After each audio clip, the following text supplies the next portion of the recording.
Hey, good afternoon, everybody. It is about 8 minutes past the hour of 3 o'clock on Super Talk. I'm Brian Wilson, your friend and radio buddy, and we're so glad that you're with us on this Thursday. Man, the week's just flying by. Already Thursday, May 23rd. We're got good stuff for you here for the next 4 hours before we hand it off to Mark Levin, the great one. So buckle up, everybody. Here we go. I want to talk about the application of the law. We are a nation that believes in the rule of law. I mean, that's what we're based upon, right? And so much of that is important, is determined by the kind of judges that we have. We want judges who are blind when it comes to the application of the law. They do it with no favor and no fear. So the law is the law. We don't put our thumb on the scale. Judges are not supposed to do that. But we witnessed in New York City a judge that very much has his thumb on the scale in that Donald Trump trial, no doubt about it. And the Biden administration is pushing through a whole slew of people. I think at last check, I saw a story a couple of days ago that 200 judges have been put on the federal bench since Joe Biden took the oath of office. That's 200, and you can believe, very liberal judges. And now they have to go through a process. Now, look, Democrats, the rules got changed a few years ago. All you need is a simple majority to push this through. It used to be a harder thing, but now a simple majority, if you got the votes and Democrats have the votes when everybody's there, they can push these judges through just without any contest. And we're getting some real wackos. There's no doubt about that. Yesterday, in the Senate Judiciary Committee, they were hearing testimony from some people who wanted to get a judgeship. I think this person was being bumped up from a New York judgeship to a court of appeals. The judge's name is Judge Sarah Netburn, and Ted Cruz went after. I mean, a lot of people went after her about a case in which she ruled that a 6'2" tall serial rapist, a man who was born a man but then now identifies as a woman, was placed, and this guy is a bad guy, placed in a prison with women, and it was her ruling, and Ted Cruz was having none of it. He was calling her out, the judge out, for making her judgments based on ideology rather than the law. So you took a 6'2" serial rapist, serial child rapist with male genitalia, and he said, I'd like to be in a women's prison. And your answer was, that sounds great to me. Let me ask you something. The other women in that prison, do they have any rights? Is that a question you're asking me? Yes, the other women in that prison, do they have any rights? Of course. Do they have the right not to have a 6'2" man who is a repeat serial rapist put in as their cellmate? Senator Cruz, I considered the facts presented to me, and I reached a decision based on what the law I asked you a question. Do they have a right not to have a 6'2" man who is a serial rapist put in as their cellmate? Do those women have a right to that? Every person who's incarcerated has the right to be safe in their space. But you didn't think so. You didn't think so. And in fact, I'm going to give some quotes from your order, because this is not a judge's order. This is a political activist. By the way, the beginning of your order says, at birth, people are typically assigned a gender. I got to say that would astonish a lot of Americans. A lot of Americans think you go to the hospital, a baby is born, and congratulations, you have a little boy, a little girl. The assigned a gender, I know you went to Brown, but it sounds like it's in a college faculty lounge with no bearing on reality. The Bureau of Prison argued what I'm saying right now, that if you put this person in a female prison, there will be a risk of sexual assault to the women. And you know what you did? You said you didn't care about the women. Have you dealt, in what universe is someone who is a serial repeat child rapist not at a risk of reoffending? Senator, as I do in every case. Okay, I know you've been told to repeat the line, I follow the law. I asked a question. In what universe is someone who is a serial repeat child rapist not at risk of reoffending? Sir, I looked at the facts that were before me in this case. All of the evidence, including the statements of every warden who had supervised this petitioner. I have to say, if I were the father of one of those women and you decided that my daughter's cellmate was going to be a 6'2" man who over and over and over again committed violent sexual assault, I would say the entire justice system is absurd, and it is clear on your record your political ideology matters a heck of a lot more than the rights of those women that you endangered. I think you're a radical, and I think you have no business being a judge. But it doesn't mean that she won't be. She's a state judge now, and then she was being bumped up for the federal judiciary, federal bench. Wow. I mean, this is the kind of people that are being put on the bench by the Biden administration. So important that we make sure that Donald Trump prevails, because we need to stop that. We need common sense on the bench. This is why we're getting such wacky decisions in the courts around America. We really we've got to make sure that this kind of stuff stops. Now, I'm telling you, there's not much Republicans in the Senate can do about it right now, given where the votes lie and the process for approving these judges for the federal bench. So Biden's going to do everything he can between now and the end of the year to pack that bench and do everything he can to get as many liberal judges as he can on the federal bench. It is very concerning, and this is, I think, a pretty typical example of the kind of liberal wackos that they're putting on the bench right now.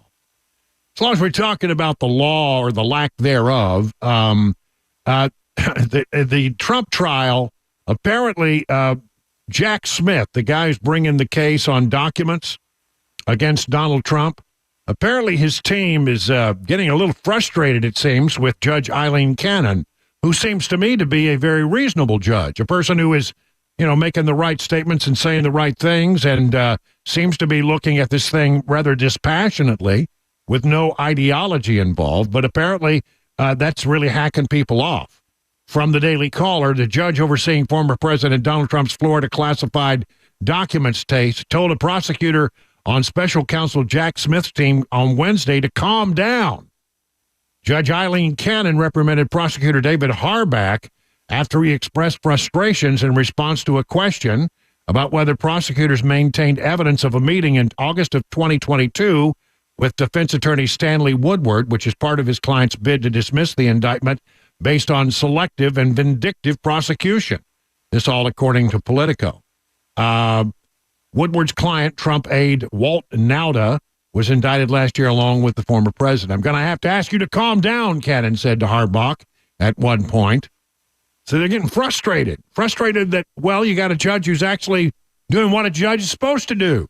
Look at this stuff dispassionately, ask the questions, not just roll over like this scam of a judge, this absolute ideological Democrat who's posing as a judge on the bench in Trump's New York trial. Juan Merchan is his name. I mean, his daughter is actively involved in Democrat politics. He's been a long-time Biden donor. There's so much about this guy that one does not like. I got a story here about, and I'll read it a little bit later, but Dershowitz went into to observe what was going on in that trial in New York and said he couldn't believe the behavior of the judge. Alan Dershowitz said, I've never seen a judge act in such a way. What a remarkable thing. Here's a bit of good news from our perspective. Apparently, a lot of district attorneys who are responsible for prosecuting crime on the West Coast, and a bunch of these Soros district attorneys got in place and started making all these changes about how they were going to prosecute cases. And as a result of those changes, in a very liberal bent, the crime rates in the West Coast have just gone through the roof. And now it's backfiring. Now there are people who are looking at these DAs and saying, what's going on here? Ever since you took over, crime has gone through the roof because you are not taking criminals away to the Gray Bar Hotel. Why progressive DAs are losing their grip on the West Coast. From Portland to Los Angeles, top prosecutors in deep blue regions are being challenged over their criminal justice policies. Similar voter frustration has emerged in California with Alameda's DA Pamela Price facing a recall. Los Angeles George Gascon fighting for re-election. Altogether, the hurdles facing progressive prosecutors on the left coast illustrate a backswing in public sentiment and perceptions of crime since the 2020 killing of George Floyd prompted a national reckoning on racism and conversation around the cost of tough-on-crime policies. Voters in urban areas like San Francisco, Portland, Los Angeles, and Oakland now appear to have grown impatient with aspects of the progressive mantra about restorative justice. How about just justice? We don't need an adjective to describe justice, just justice. And California progressives are taking note of Oregon's vote. These progressive DAs, people have had enough. They say we can't take it anymore. This is not what we need. Finally, on this particular topic, the Supreme Court, we're talking about the law after all, has restored a white-dominated congressional district in South Carolina. What this really means, by 6-3, this is an ideological split of the bench. The Supreme Court approved a white-dominated congressional district drawn by the South Carolina legislature, overruling a lower court that found the map divided Charleston County into different districts to reduce black voter political power. And what this basically is it says they are doing everything that the high court says that, gerrymandering is not something that they want to get into in a big way. This has gone all the way up to the highest court in the land, and they let stand what the legislature in South Carolina had put together. It is 20 minutes now past the hour of 3 o'clock on Super Talk 99.7 WTN.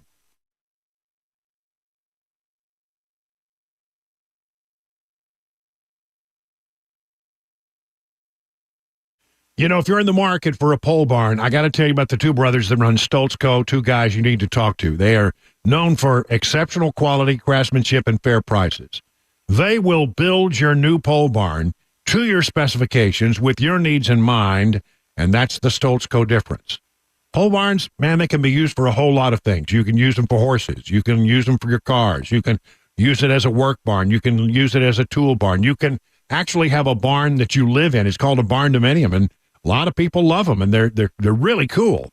What they do over at Stoltz Co. is they combine the classic post-frame barn look with the reliability of modern materials and techniques to give you a finished barn that will stand the test of time. They don't scrimp on quality. They don't cut corners. They believe their customers deserve only the best. So do me a favor, go to their website, take a look at some of the things they've done for other people. That's StoltzCo.com, STOLTZCO, StoltzCo.com. And after you see it, you're going to want to talk to them. 615-622-5992. Stoltz Co. is where quality workmanship and great customer service is affordable. You'll learn more at StoltzCo.com. That's StoltzCo.com. Hey, what's up, guys? This is Matt Murphy for Members Nutrition. I want to tell you about the Members Nutrition difference, and I want to encourage you to go over to the Members Nutrition website. Number one, they believe at Members Nutrition that they can sell vitamins and supplements at a lower cost point, and they're doing it every single day at membersnutrition.com. Number two, they want to make these products right here in the United States of America, not from some overseas company, and they do that every single day. I encourage you to go to membersnutrition.com. You'll get 50% off your purchase price at checkout. You don't have to put in any codes. Just go to membersnutrition.com. Once again, membersnutrition.com.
Thunderstorms possible tonight in Middle Tennessee. A major antitrust lawsuit seeking the breakup of Ticketmaster.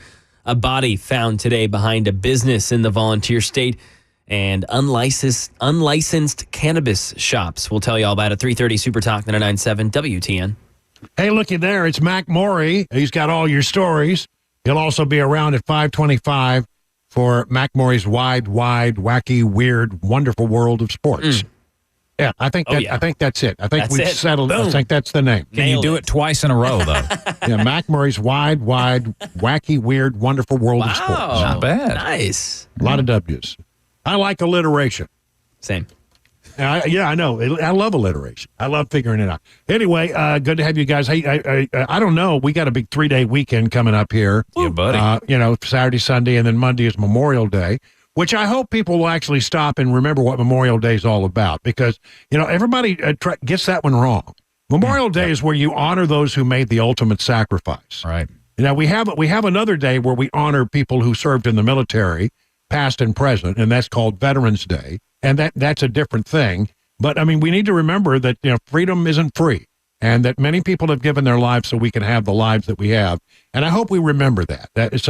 Instead of just, having a backyard cookout, which is fine if you want to do that, that's a way to celebrate your freedom. I hope we remember what it's truly all about. But I'm just wondering, are you guys going to be traveling during the long weekend? Thankfully, no. No. Yeah. Well, a lot of people are. I have some stuff here that talks about that. The TSA says they expect that Friday will be the worst day for travel. That's tomorrow, with nearly 3 million passengers expected to go through airports that day. And I read somewhere where, in fact, I know I got a bulletin from Southwest. Southwest, one of its major hubs is Dallas, Love Field, and they were saying, we're expecting to have really bad weather. I mean, everybody, you got to go. A lot of places, if you want to go somewhere on Southwest, you end up going through Love Field and making a switch. And apparently, they're expecting really bad weather, is what I'm reading. So they were allowing people to change their travel plans without any kind of penalty because of that. And so that's going to be a problem. 3 million there, and then but over the course of like today. Through, let's say, I guess early next week, when people are coming back, 18 million people will be traveling through airports. Wow. Yeah. That's just the airports. Wow. That's just the airports. AAA is expecting 43.8 million people to travel at least 50 miles using some form of transportation. 43.8 million. That's a 4.1% increase over travel last year. We haven't seen Memorial Day weekend travel numbers like this in almost 20 years, they say. Really? And this is based on things like hotel reservations and all kinds of different things. We're projecting additional 1 million travelers this holiday weekend compared to 2019. So AAA says 3.51 million air travelers, and that's about a 5% increase from last year, and it's up 9% from 2019. So, I mean, people apparently are planning to get away and in big numbers. And so the best time to travel, would you like to know that? That's really what you want to know, right? Well, you're going to give away the secret. Now everyone's going to do it. Today, between 12 and 6.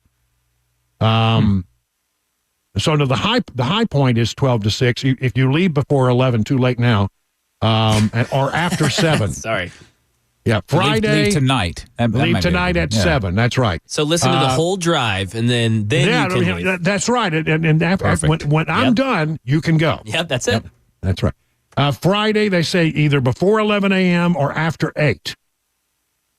Saturday, before 1 p.m. or after 6. And on Sunday, they say before 1 p.m. and on Monday, after 7 p.m. Those are the places where you can avoid the most traffic. Well, there's going to be a lot of lines at the Buc-ee's restrooms, aren't there? Oh, yeah. Yeah. I'm telling you. And I'm telling you, the Buc-ee's on a slow day is pretty busy. Oh, yeah. That's quite amazing. But anyway, you look, I mean, the trick here is, of course, to avoid basically 3 to 7 on the weekends, because everybody, if everybody goes at a different time, sort of like coming to work. Yeah. It's really funny that, in downtown Nashville, people come to work in waves, and the peak, I think, is around 7:30, right? More people on the road then than any other time. But there are people who come before then there's the big surge, and then there are people who trickle in after. They come in and they trickle out. Until about 10 o'clock, they keep coming in. They all leave at exactly the same moment. Yep. And we found out by doing research that the peak audience for people in their cars is about 4:30 in the afternoon. Surprisingly, I thought it would be later than that, but it's not. Yeah. So anyway, good luck if you're going to be traveling. Cabana wife and I are going to be working here around the house and trying to avoid cicadas. I mean, that's the whole goal. And good luck with that. Yeah, it's impossible. They're just everywhere. 30 minutes now past the hour.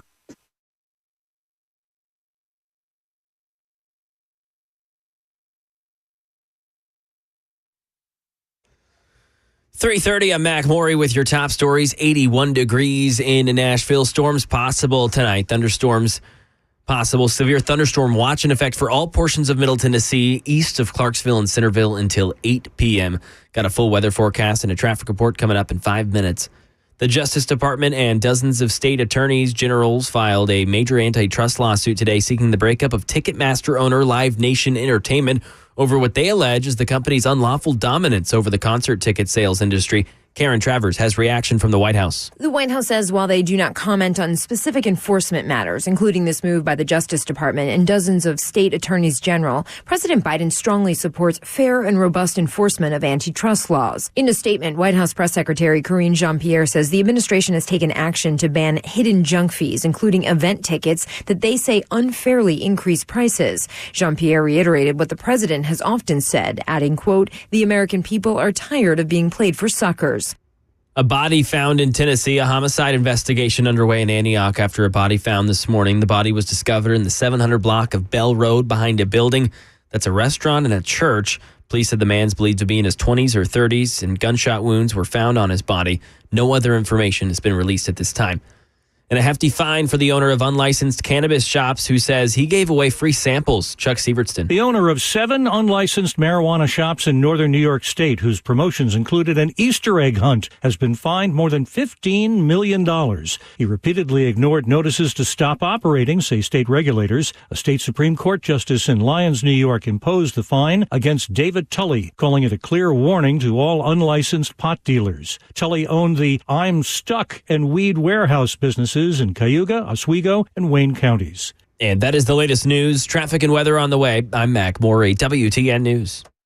Hey, what's up, guys? This is Matt Murphy for Members Nutrition. I want to tell you about the Members Nutrition difference, and I want to encourage you to go over to the Members Nutrition website. Number one, they believe at Members Nutrition that they can sell vitamins and supplements at a lower cost point, and they're doing it every single day at membersnutrition.com. Number two, they want to make these products right here in the United States of America, not from some overseas company, and they do that every single day. I encourage you to go to membersnutrition.com. You'll get 50% off your purchase price at checkout. You don't have to put in any codes. Just go to membersnutrition.com. Once again, membersnutrition.com.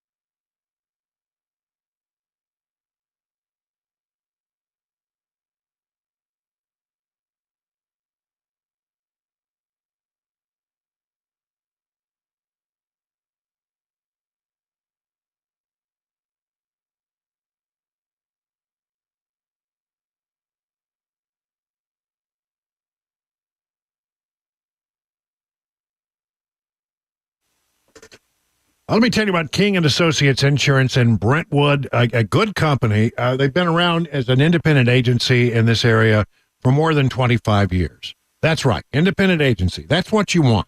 It really gives you an advantage as a consumer. And let me tell you why. I mean, if you go to one of those big box, insurance companies that do business on the internet, you know what? They have one product and they're just going to, plug that square peg right into the round hole. And you don't really get to get the best deal sometimes. But if you have an independent agency, they can shop around. They got a lot of different companies that they can go to and they can do business with, and they'll find you a policy that gives you the most bang for your insurance buck. And that's what you want, right? You don't want to spend a lot of money and you want great coverage, and they'll do their very best to find that for you. The other thing is great customer service. You call this number, 615-329-8121, and somebody's going to actually pick up the phone. Now, if you've dealt with those insurance companies on the internet, you know that's not the way it works. You can be on the phone for hours waiting on somebody to answer your questions. Not at King & Associates Insurance. They are the king of the multi-policy discounts. You know what? They can really save you a lot of money if you bundle. 20, 25, 30, 35%. Huge savings are possible. So what you do is you get your Royal Review over at King & Associates. Just log into tkinginsurance.com. Again, that's tkinginsurance.com. King Insurance & Associates, you get royal treatment and great rates. Hey, it's Dan Mandis, I am so glad that California Closets has fixed my closet catastrophe. After exact measuring and planning, they came over and got to work. Yeah, once it was all plotted out on their 3D CAD system, the pieces are measured, cut, and precisely installed into my space. It was clean, fast, and professional, and above all, my new closets look and function great. Now, this was my dormer, and now this is my new dormer thanks to California Closets. Look at all of this added space for shirts and shoes, you name it, and it is cut so precisely, simply amazing. And my old closet that has now been reborn as the ultimate in style and functionality, making the best use of the space that I had. They can work on just about anything: bedrooms, garages, home offices, closets, pantries, and so much more. Find them online, CaliforniaClosets.com, and see what they can do for you. You can schedule a free design consultation. Mention my name, CaliforniaClosets.com.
"38 minutes now, past the hour, 3 o'clock. Hey, how you doing on this Thursday?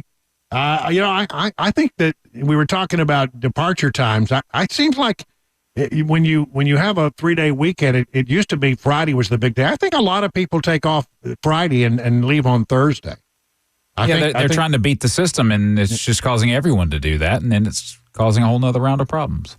Yeah, that's true. That's true. So, there you go. I think maybe a lot of people on the highways.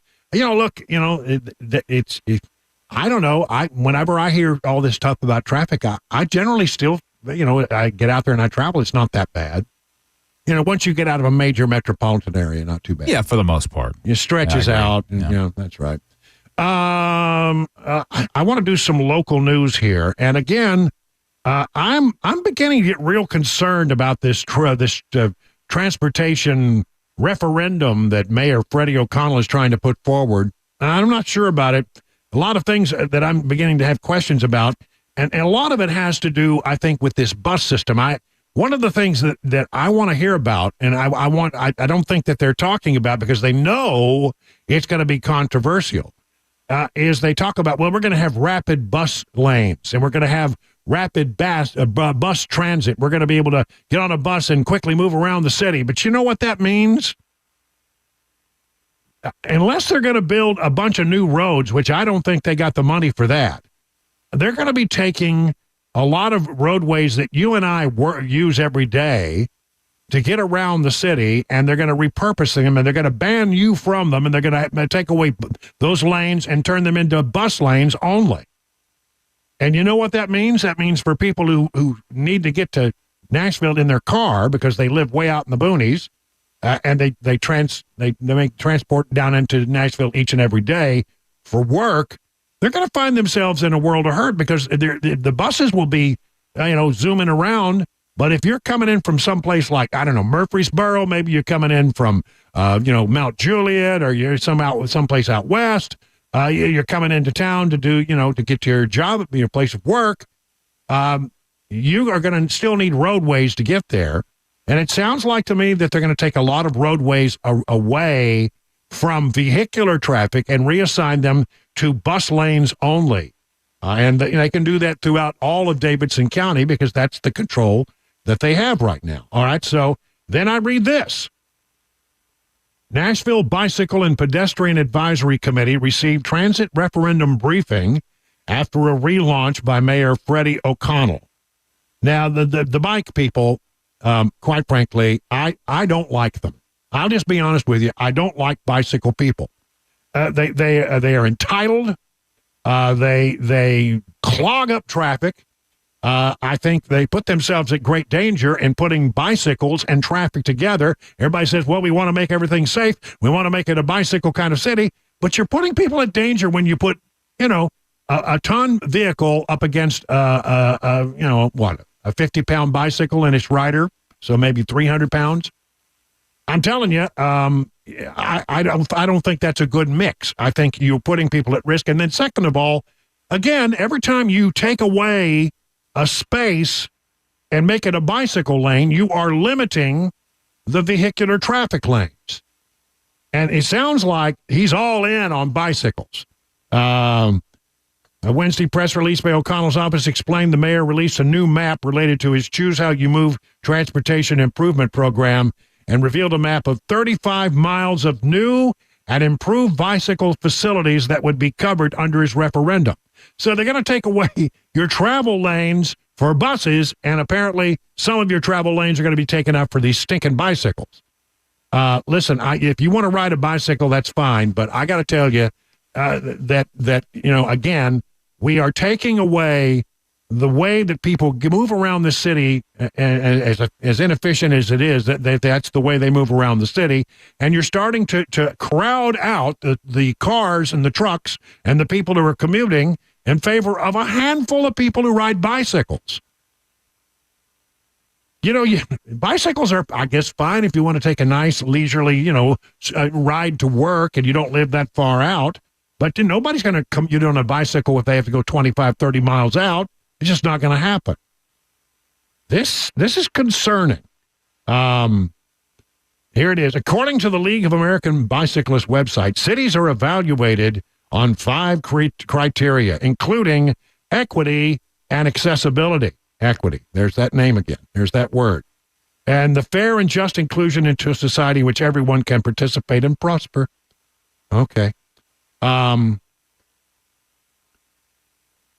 I think that this is a real problem. Not only is it a problem from the standpoint of taking away your travel lanes, taking away and making them bus lanes look at me. Look, if you think buses are the solution, I just have one question for you. Next time you're driving around Nashville, look at the WeGo bus that you encounter. Look at them. How many people are actually on them? But that apparently is our future. Mayor O'Connell wants you out of your car and into a bus. Are you okay with that? I mean, unfortunately, it's the people in Davidson County who are going to decide the fate of the rest of us who live outside of Davidson County but need to work in Nashville. The only transportation plan that will truly work is one that is a regional approach. And we apparently are unable or unwilling to get together and try to work out what would be best for the entire region. That's the solution. Now, I'm not an advocate of big government, but in some other places that I've worked, they have set up regional councils to work on the transportation issue, and it's been effective. Now, again, if you're solving the problem for Davidson County, you may be creating a problem for everybody else. But see, that's, I think, their evil plan. I think it really is an evil plan because they don't want you to drive. They don't want you in a car. They want you on a bicycle. They want you on a bus. They want you on public transportation. They want to take away your travel freedom. And for many people, it just really makes sense to drive the car. Everybody should be able to make that decision for themselves and not be pushed into, buses or bicycles or whatever else they come up with. But this is part of. It's very consistent across the board. Democrats in major cities all over, they are anti-car. They'd be happy if no cars ever came to Nashville.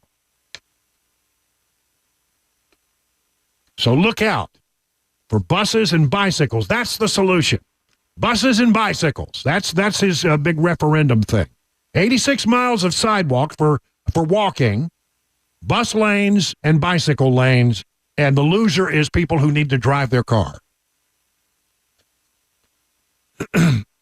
35 miles of new and improved bicycle facilities. What is a bicycle facility? I think, I don't know, they're using language to cover up what they're going to do, it seems to me. This includes integrating and prioritizing multimodal street improvements such as bicycle boulevards, protected bicycle lanes, high-capacity transit corridors, connected and accessible networks of sidewalks and walking paths, and safe and convenient street crossings. What do you do in the winter? What do you do when the weather's bad? I don't know. To me, I just think that we are headed down the wrong path, and I think that citizens of Davidson County need to look very closely at this. And then the other thing, quite frankly, about that whole plan that I don't like is that Metro government is going to get into the real estate business. They're going to be going out and they're going to be setting up these transportation hubs all over Davidson County, and then they're going to try to build neighborhoods around them by, I guess, eminent domain. They'll take the property away from people, and they'll build basically Section 8 housing. Subsidized housing is their answer. If that's what you want in your neighborhood, then that's just fine, I suppose. But I have real problems about basically the city of Nashville becoming real estate developers. We need to look at this thing, and we need to look at it close. Other local news, I want to hit this, and this one, I don't have an explanation for it, I'll tell you. Being reported widely, this one from Channel 5. Tennessee Congressman Andy Ogles filed 11 amendments to his campaign finance report Wednesday, acknowledging that his claims for the last 2 years to have loaned $320,000 to his campaign were not true.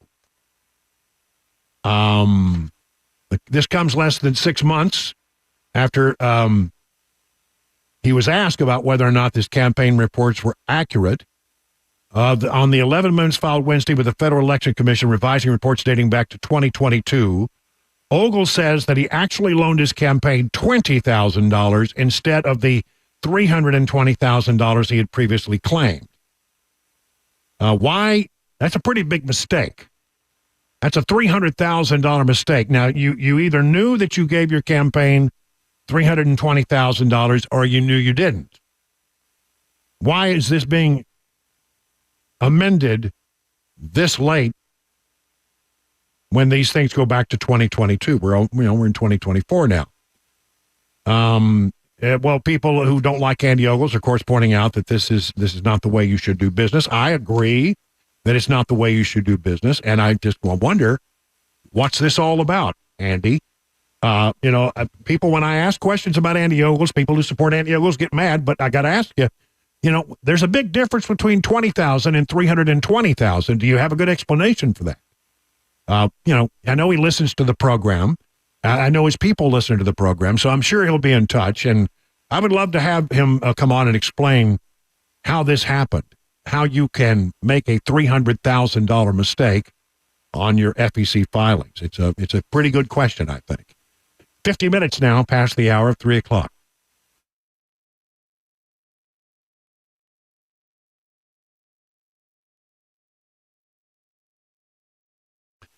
The folks at Wellness Institute of Nashville, really good people over there. They want you to know that there really are no magic solutions if you have back pain. I mean, there's no pill or spinal cream that will take care of the problem, take the pressure off your nerves. That's what's causing your back to hurt. But you have really two choices. One is surgery.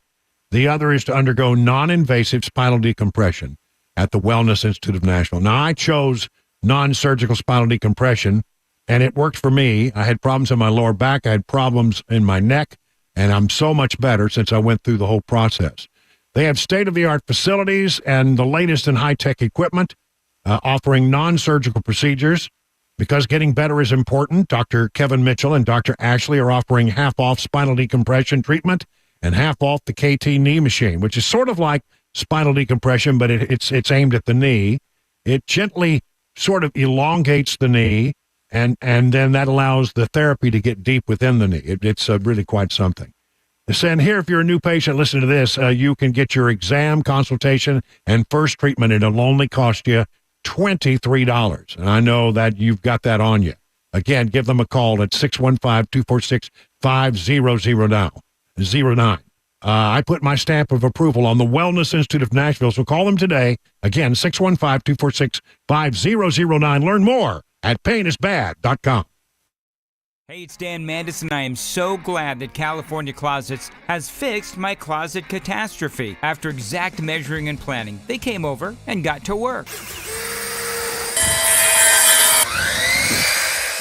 Yeah, once it was all plotted out on their 3D CAD system, the pieces are measured, cut, and precisely installed into my space. It was clean, fast, and professional, and above all, my new closets look and function great. Now, this was my dormer, and now this is my new dormer thanks to California Closets. Look at all of this added space for shirts and shoes, you name it, and it is cut so precisely, simply amazing. And my old closet that has now been reborn as the ultimate in style and functionability, making the best use of the space that I had. They can work on just about anything: bedrooms, garages, home offices, closets, pantries, and so much more. Find them online, CaliforniaClosets.com, and see what they can do for you. You can schedule a free design consultation. Mention my name, CaliforniaClosets.com.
A victory for conservatives in the Supreme Court. Teens arrested after stealing an SUV. A student shot across a high school in Louisiana.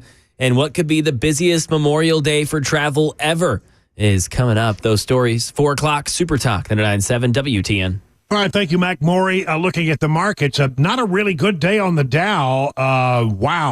Down 605 points. Very red today. The S&P down 35, and the NASDAQ down about 65 points. But the Dow Jones was down 1.53% today. What's driving all this? What's going on? Let's check in with John Maxon over at Beacon Capital Management. Hello, John. Hey, good afternoon, Brian. It was a pretty rough day on the market. The Dow actually suffered its worst day in over a year. NVIDIA came out yesterday, reported record earnings on both revenue and growth. Market was up early, and most people were hoping that would actually sustain the day. But unfortunately, investors are a lot more focused on the Federal Reserve. The reserve minutes came out Wednesday, and people have had a chance to look through those. And really, the message is that the Fed is in no hurry to cut interest rates until it sees more inflation information reducing. The market doesn't like that. We had services and manufacturing that came in higher than expected. The Fed's going to watch that really closely as well, so not good from an interest rate position. Tomorrow we get durable goods ordered. The Fed's going to be watching that very closely as well. All right, thank you, John. Learn more about all the things that John Maxon and the good people over at Beacon Capital Management can do to help you get ready for your retirement. Just go to their website, askbeaconnow.com. 58 minutes past the hour.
.401, I'm Mac Maury with your top stories. 78 degrees, a mostly cloudy day here on Music Row.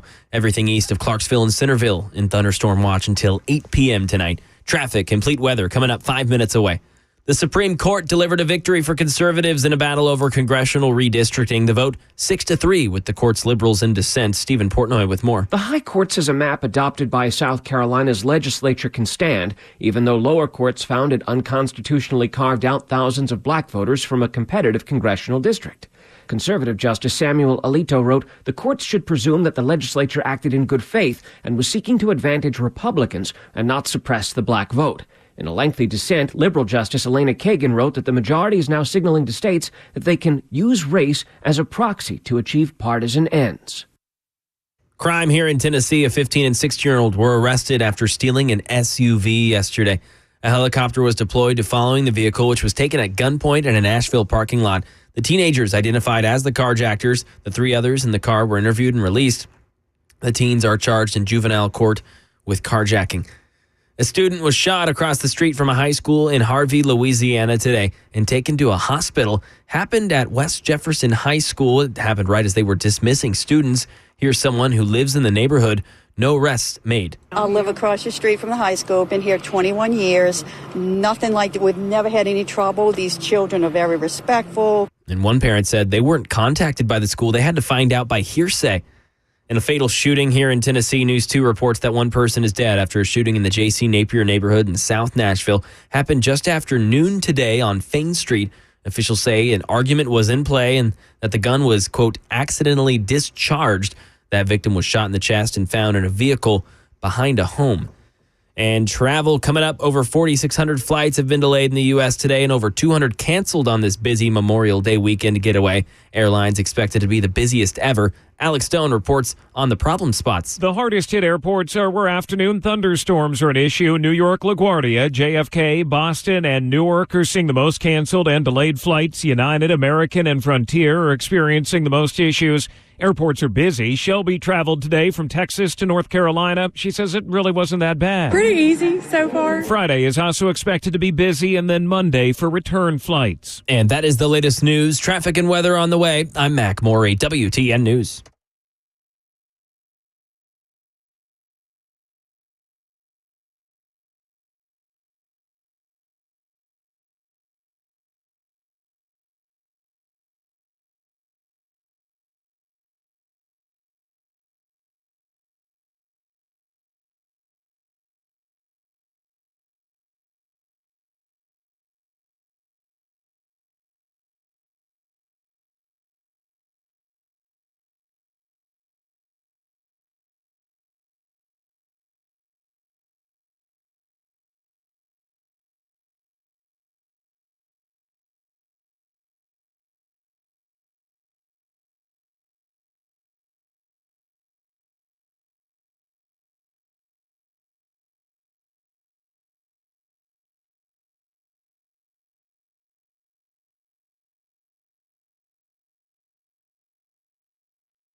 7 minutes now past the hour of 4 o'clock. Welcome back for hour number 2 of The Drive. I'm Brian Wilson, and in here all the way till 7 o'clock, bringing you news and information.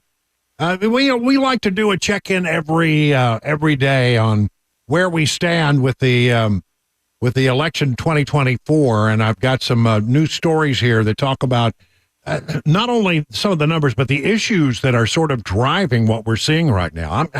Look, I got to tell you, each and every day I'm becoming a little bit more optimistic about how Trump is shaping up. And now I know everybody out there, we have a bunch of gloomy Gusses who listen to this radio station and listen to this program who think that I'm being a little too sunshiny about it all because they feel like, well, what I hear most often is, well, the polls aren't right all the time. And number two, the Democrats are going to cheat their way to victory. That's the way, I hear that a lot.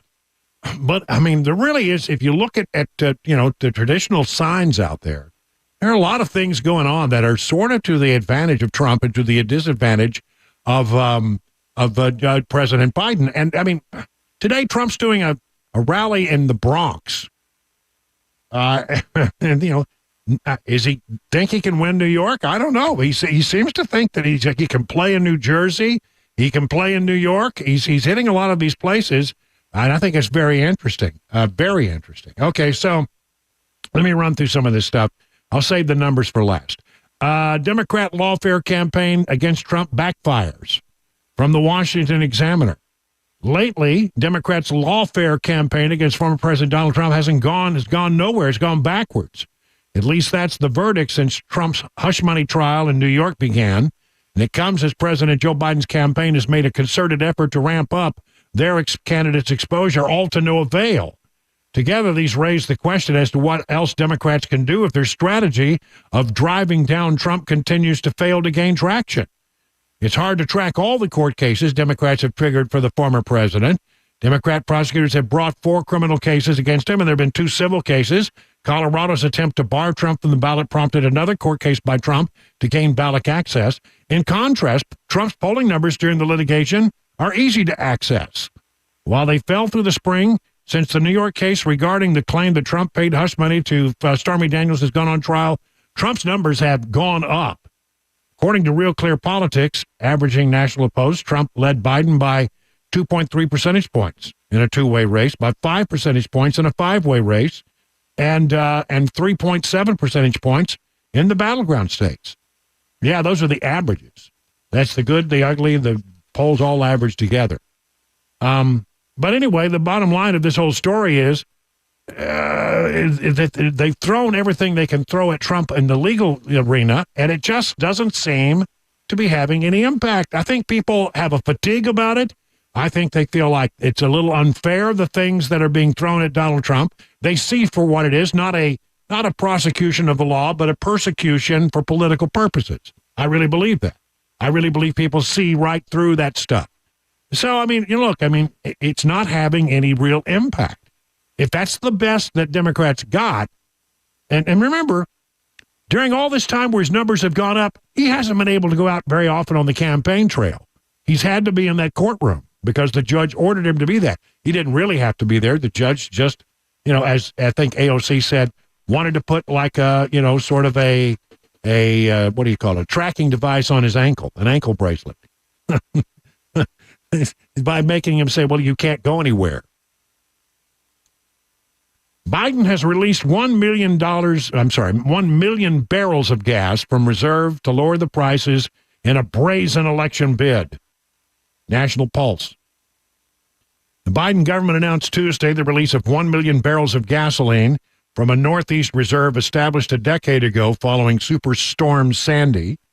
The action aims to reduce gas prices for the summer driving season as inflation and an overall poor economy continue to hurt American wallets and Biden's poll numbers. This is what he did by raiding the Strategic Petroleum Reserve. He did it for political purposes, not for national security reasons. Then that's why we're supposed to have those places all set up. Right? Sales will be managed from storage locations in New Jersey and Maine and allocated in 100,000 barrels. We're talking 100,000 barrels of already refined gasoline. The Department of Energy stated the competitive bidding process would enable gasoline to flow to local retailers ahead of the 4th of July holiday. See, that's the last thing you want is for people to get in their cars on Memorial Day and 4th of July and say, oh, my gosh, look at the price of gas as we're traveling down the highway. It's expensive to go anywhere, and that's people noticed two things. Prices at the grocery store, prices at the gas pump, and they know this, so they're doing everything they can to drive it down.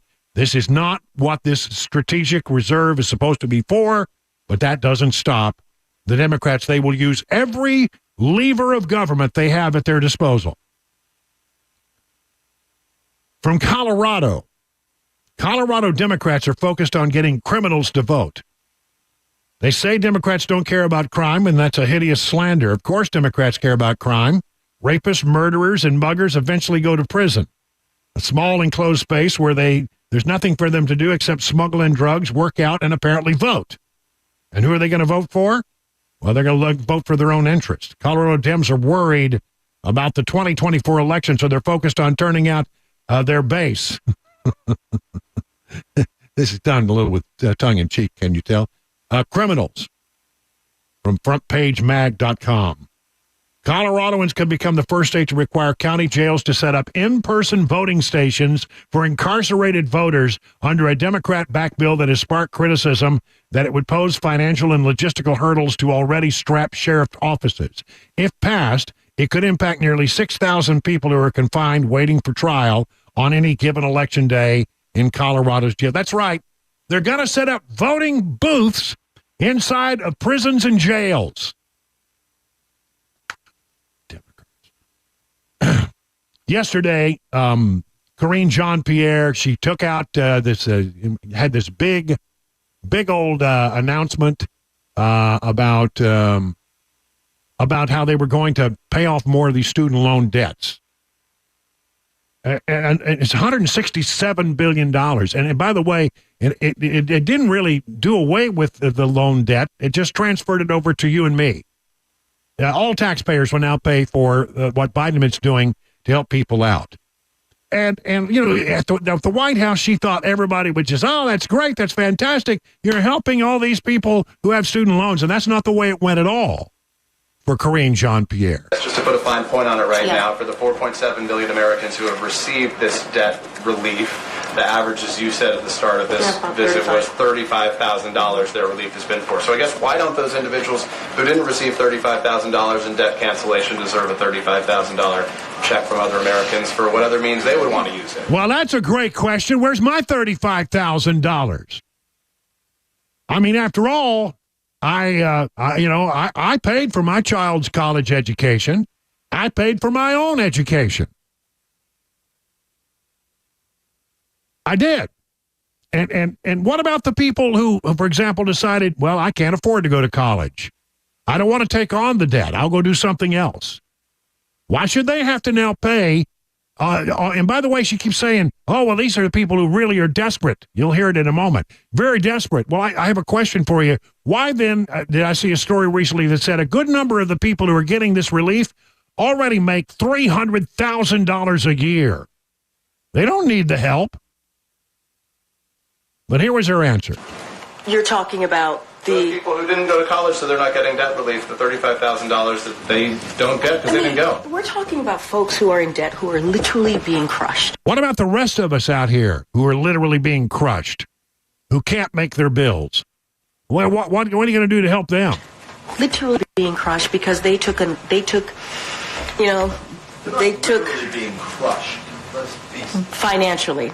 Okay, is that okay with you? Okay, but I know, but crushed financially, and so they're trying to get their lives back on track, right? They're trying to get into a place because they took a bet on themselves in a different way. Well, hold on. If you take a bet on yourself, I mean, it's a loan. Lord, I wish that I could just say to everybody out there that I owe money to, I took a bet on myself, but it's not working out for me. So, I'm not going to be able to pay back that loan. How would that go over? Right? When you take out a loan, it's a contract. It says, I'll pay that money back and I'll pay you back a little interest for having loaned it to me. That's a loan by definition. And since these people are going to college and everything, you think they'd be smart enough to know that. When you take out a loan, you have an obligation to pay it back and not shove your debt onto the backs of people out here who decided not to take out loans. I feel like such a chump. I really feel like a chump. Why did I bother to go all to the trouble of raising, and it was a significant amount of money that I had to raise, and put it in an account, in a big 529 account. I started it years ago so that my daughter would go through college and not owe anybody any money when she got out, that she would have a fresh start. It was the responsible thing to do.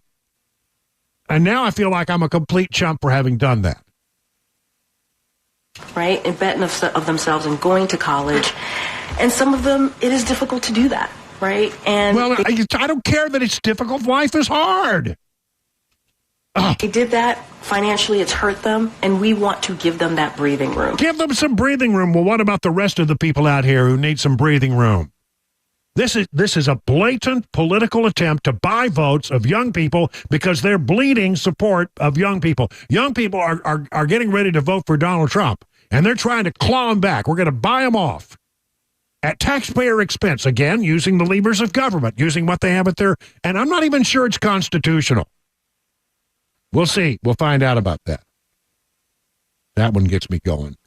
Biden's ballot issues in Ohio aren't going away as state departments receive another urgent warning. State Democrats, receive another urgent warning. Biden is on track to miss Ohio's candidate certification deadline. He may not be on the ballot in Ohio because he will not be the official nominee until the convention. And the convention is after you have to have your name, certified as the nominee of the party to get on the ballot in Ohio. Biden's problems arise from Ohio's requirement that parties certify their presidential candidate at least 90 days before the election. The Democrat Party won't certify Biden in its national convention in Chicago, which is scheduled August 19th, just 75 days before the election. So he may not make it on the ballot, and they're trying to figure that out because they don't want to move up for some reason. They don't want to move up this whole convention. So it's entirely possible. Of course, I don't think he's going to win Ohio anyway, but you'd think he'd want to play there.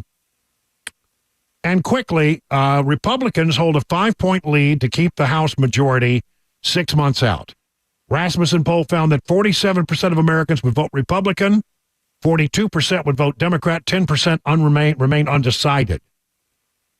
And very quickly, I promised you some new numbers. Marquette general election numbers have the two-way race. This is the popular vote as a tie. But here's an interesting thing. When you go at the 5-way race, Trump is up by 3. That's right. It comes out this way. Trump 40, Biden 37, Kennedy 17, West 3, Stein 3. So these third-party candidates tend to take away more from the Democrats than they do Republicans. 20 minutes now past the hour.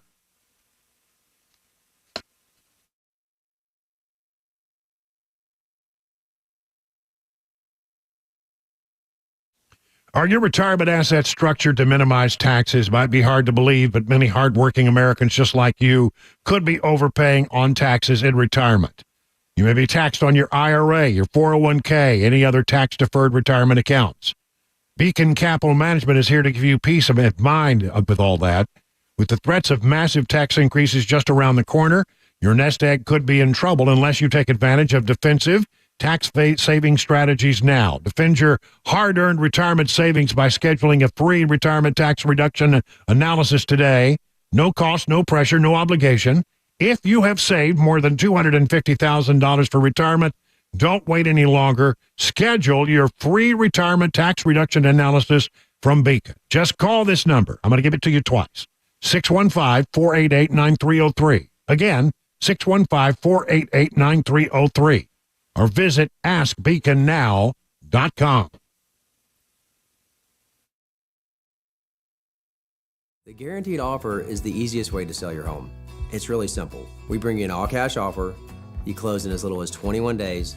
No home inspections, No lockboxes, no open houses. Go to markspain.com to get a guaranteed offer and start packing.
The U.S. teaming up with Kenya, trying to help lessen the gang violence in Haley. Plus our Money News Report, 4:30 Super Talk, 99.7 WTN.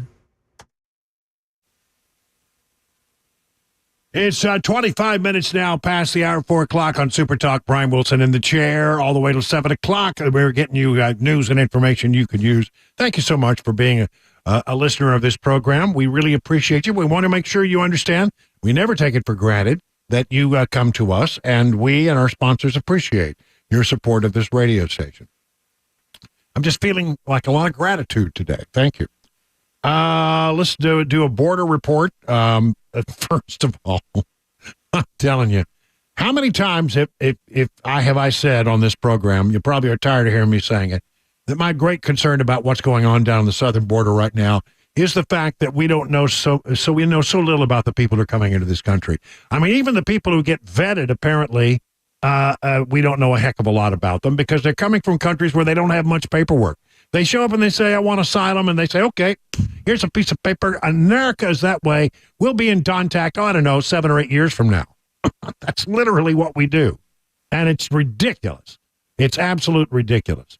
But I got to tell you, my great concern is from a national security standpoint. And we have, remember, somewhere around 1.8 million known gotaways. When you add the unknown gotaways to it, which is about 20% more, we are told, that comes to somewhere around 2 million people in this country who have avoided law enforcement altogether. Why? Well, because they're not very good people. Why? Because, well, maybe they're a terrorist threat to this country. Maybe they are people who come from countries who do not have our best interests. Maybe they are actively coming into this country and and setting up, cells of terrorist cells in this country. It's entirely possible, because if you're an enemy of this country and you see what's going on the southern border, why wouldn't you take advantage of that chaos to surreptitiously get your people into the country so that they can do your bidding when the time comes? We still have not gotten any answers about this thing that happened at the Quantico base. Man, I'm telling you, they have put a clamp down on information about that particular case. Where a couple of guys who were Jordanians, one of them on a terrorist watch list, tried to drive a box truck into Quantico. Now, and many people think it was a dry test. And apparently, I'm hearing from some people that there have been other dry tests, they believe, that have been tried out in different high-security areas across the country. I heard that yesterday from a senator. I was like, wow, I haven't heard about all that. I'd like to know more details. But, it's obvious to me. It's also obvious to some of the people who are coming into this country illegally. So Bill Melugio's down the border, San Diego, where he's seeing a lot of Chinese people, a lot of Indian people, a lot of people from, not South America, not Central America, not Mexico.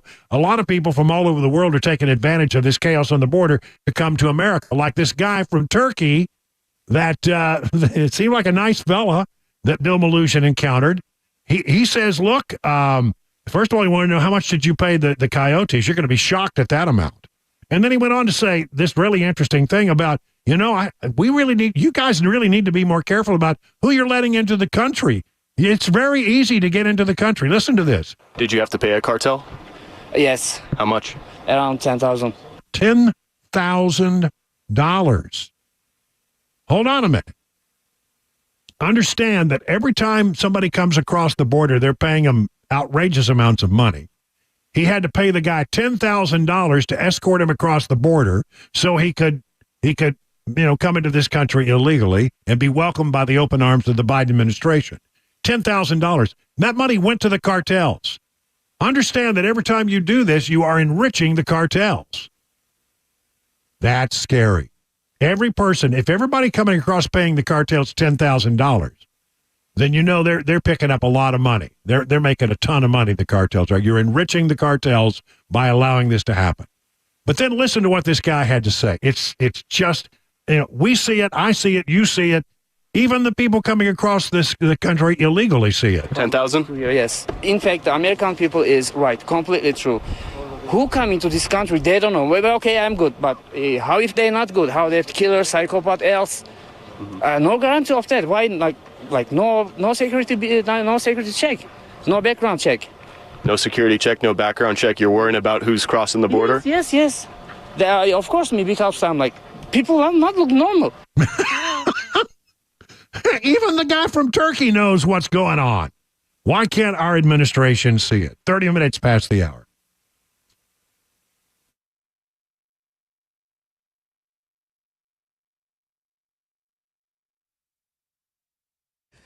.30, I'm Mac Maury with your top story. 79 degrees, a cloudy day, possible storms later on. Severe thunderstorm watch in Middle Tennessee until 8 o'clock. That's for everything east of Centerville and Clarksville. We do have a severe thunderstorm warning. This is in southern Kentucky, Louisville, Kentucky, and that'll be until 4:45. Now over to politics. President Biden praising Kenyan leader William Ruto for his nation's effort to help quell gang violence in Haiti, including the deployment of Kenyan officers, part of a multinational force backed by U.S. support, but not American troops. Karen Travers. President Biden and Kenyan President Ruto both face questions about the mission that will send 1,000 Kenyan forces to Haiti to try and stop gang violence there. This is a crisis. It's able to be dealt with. And we think we can deal with this way with a multinational approach. The president said the U.S. will support the collective effort and make sure Kenya is not alone in this mission. But he said U.S. forces would not be on the ground in Haiti. He said the U.S. will supply logistics, intelligence, and equipment. Now over to the Money News. Daria Albinger filling us in. When the Fed speaks, the markets listen, and they close near their session lows. The Dow plunged 606 points for its worst day since March of 2023. The S&P gave up 39, and the Nasdaq closed down 66. Even blockbuster earnings from Nvidia this week couldn't help stocks. Investors reacted to the minutes from the Fed's latest meeting. Central bankers now say that inflation is not cooling off fast enough. It's so much more slowly than expected that it may be not possible to cut a key interest interest rate this year at all. Add to that geopolitical worries and the importance economy is expected to play in the presidential election, and it's left the markets more than volatile. One reason for inflation is a robust job market. The Labor Department says first-time unemployment claims fell by 8,000 last week as layoffs remain historically low. Weekly claims are considered a proxy for layoffs. And that is the latest news, traffic, and weather on the way. I'm Mac Morey, WTN News. Hey, it's Dan Mandis, and I am so glad that California Closets has fixed my closet catastrophe. After exact measuring and planning, they came over and got to work. Yeah, once it was all plotted out on their 3D CAD system, the pieces are measured, cut, and precisely installed into my space. It was clean, fast, and professional, and above all, my new closets look and function great. Now, this was my dormer, and now this is my new dormer thanks to California Closets. Look at all of this added space for shirts and shoes, you name it, and it is cut so precisely, simply amazing. And my old closet that has now been reborn as the ultimate in style and functionability, making the best use of the space that I had. They can work on just about anything: bedrooms, garages, home offices, closets, pantries, and so much more. Find them online, CaliforniaClosets.com, and see what they can do for you. You can schedule a free design consultation. Mention my name, CaliforniaClosets.com.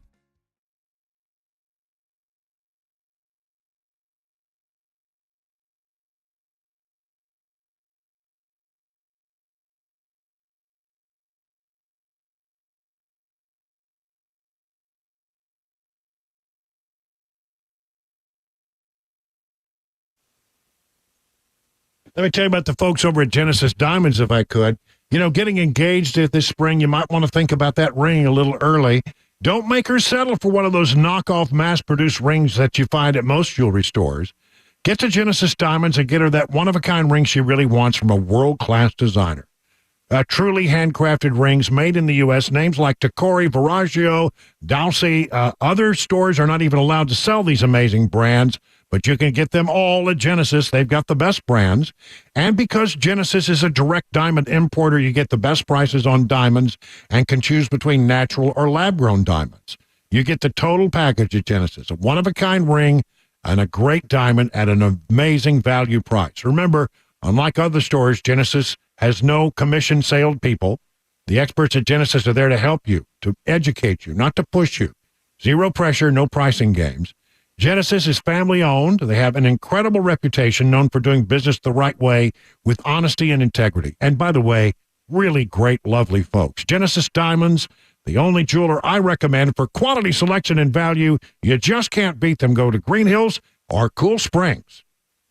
Hey, it's Dan Mandis, and I am so glad that California Closets has fixed my closet catastrophe. After exact measuring and planning, they came over and got to work. Yeah, once it was all plotted out on their 3D CAD system, the pieces are measured, cut, and precisely installed into my space. It was clean, fast, and professional, and above all, my new closets look and function great. Now, this was my dormer, and now this is my new dormer thanks to California Closets. Look at all of this added space for shirts and shoes, you name it, and it is cut so precisely, simply amazing. And my old closet that has now been reborn as the ultimate in style and functionability, making the best use of the space that I had. They can work on just about anything: bedrooms, garages, home offices, closets, pantries, and so much more. Find them online, CaliforniaClosets.com, and see what they can do for you. You can schedule a free design consultation. Mention my name, CaliforniaClosets.com.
It is 38 minutes now past the hour of 4 o'clock. Hey, it's Brian Wilson here. Mac Morey is in the newsroom, and Chris Webber is in the control room pushing all the blinky buttons. Guys, I have some questions for you.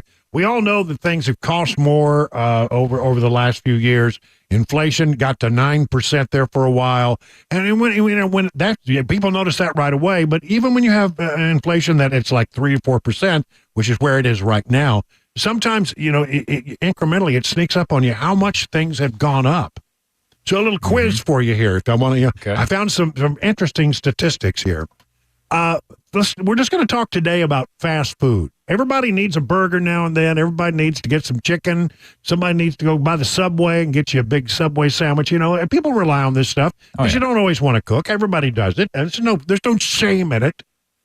Unless you go every day. Yeah, a little shame there. Then there's some shame in it. So I'm going to give you the price of something on the McDonald's. We'll start with McDonald's. Okay. This is what it cost in 2019.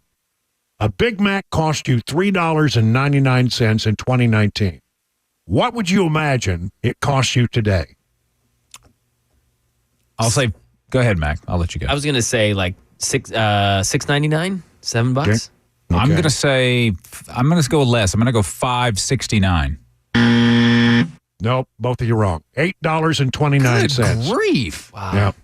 Wow. Really? Thought I was high. Damn. Okay, let's talk about a 10-piece nuggets. In 2019, it cost you $4.49. What does it cost you today? $7.99. I'll go $6.99. Well, Chris, you're probably a little closer. I'll give you this one. It's $7.49. Okay. Jeez. Right in the middle. All right. Yeah. Okay, Subway. Let's go to Subway.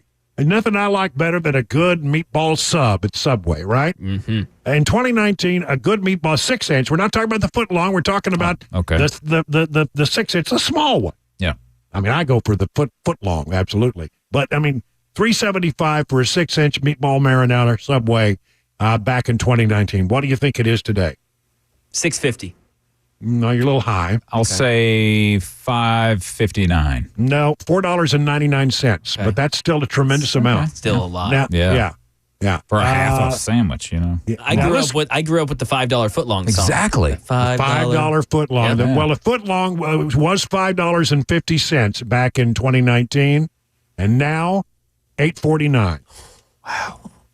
See, I mean, this stuff adds up, and you wonder why people are struggling. Yeah. I mean, you figure a family of 4 and everyone gets a sandwich, and wow. Yeah. So Let's say you had a family of 4, $3.75 to $4.90. That's basically $1.20 increase for a 6-inch. And multiply that that's 4. That means $4.80. Yeah, almost $5 additional. Almost $5 additional to feed your family of 4 at the Subway, even if you just get a 6-inch.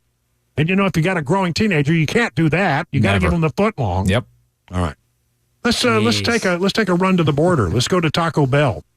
Okay. Taco Bell is ridiculous. I just witnessed this firsthand. Oh, so you were just there? Just there. Yeah, I was amazed by how much this cost. Yeah, a Chalupa Supreme used to be $2.49. What do you think it is today? I don't even know what a chalupa is, but I'll say $4.50. Yeah, you should try it. They're really good. I'll go $4.20. Chalupa is $5.29. It's Chalupa Supreme. Wow. That's like almost double. Yeah, I know. Wow. How about the ever popular Cheesy Gordita Crunch? $2.69 in 2019. $5? Yeah, I was going to say $4.99. I might have to give you both a no on that. It's $5.69. Man. Wow. Now, listen to this one. The 3 Doritos Locos Tacos combo. Ooh, I like those. And Those are by the good. way, that's pretty tasty. If you can't go wrong with that. It used to cost $5.39 in 2019. What do you think it costs now? It can't be $10, can it? That's crazy. $8.50. You're closer, Mac, but neither of you got it. $10.49. $10.50. Forget it. Wow. Never. I would never pay $10 for 3 tacos. Never. Wow. Yeah. Well, that's what you pay. The thing is, I don't look that closely. I just get what I want. Yes. And that's why, that's a quality problem. I don't have to think about it. Thank goodness. But I mean, really, if I thought about it, I'd probably stop and say, no, I'm not buying that here. Let's go over to Chipotle. For me, it's the the bowls. But I don't think the only one they have here is the vegetarian bowl. And why bother? If you're going to get it, don't get it. So let's look at their burritos. A chicken burrito used to cost $6.50 in 2019, which is pretty high, really. Yeah. But what do you think it's worth today? $6.50 then? Today?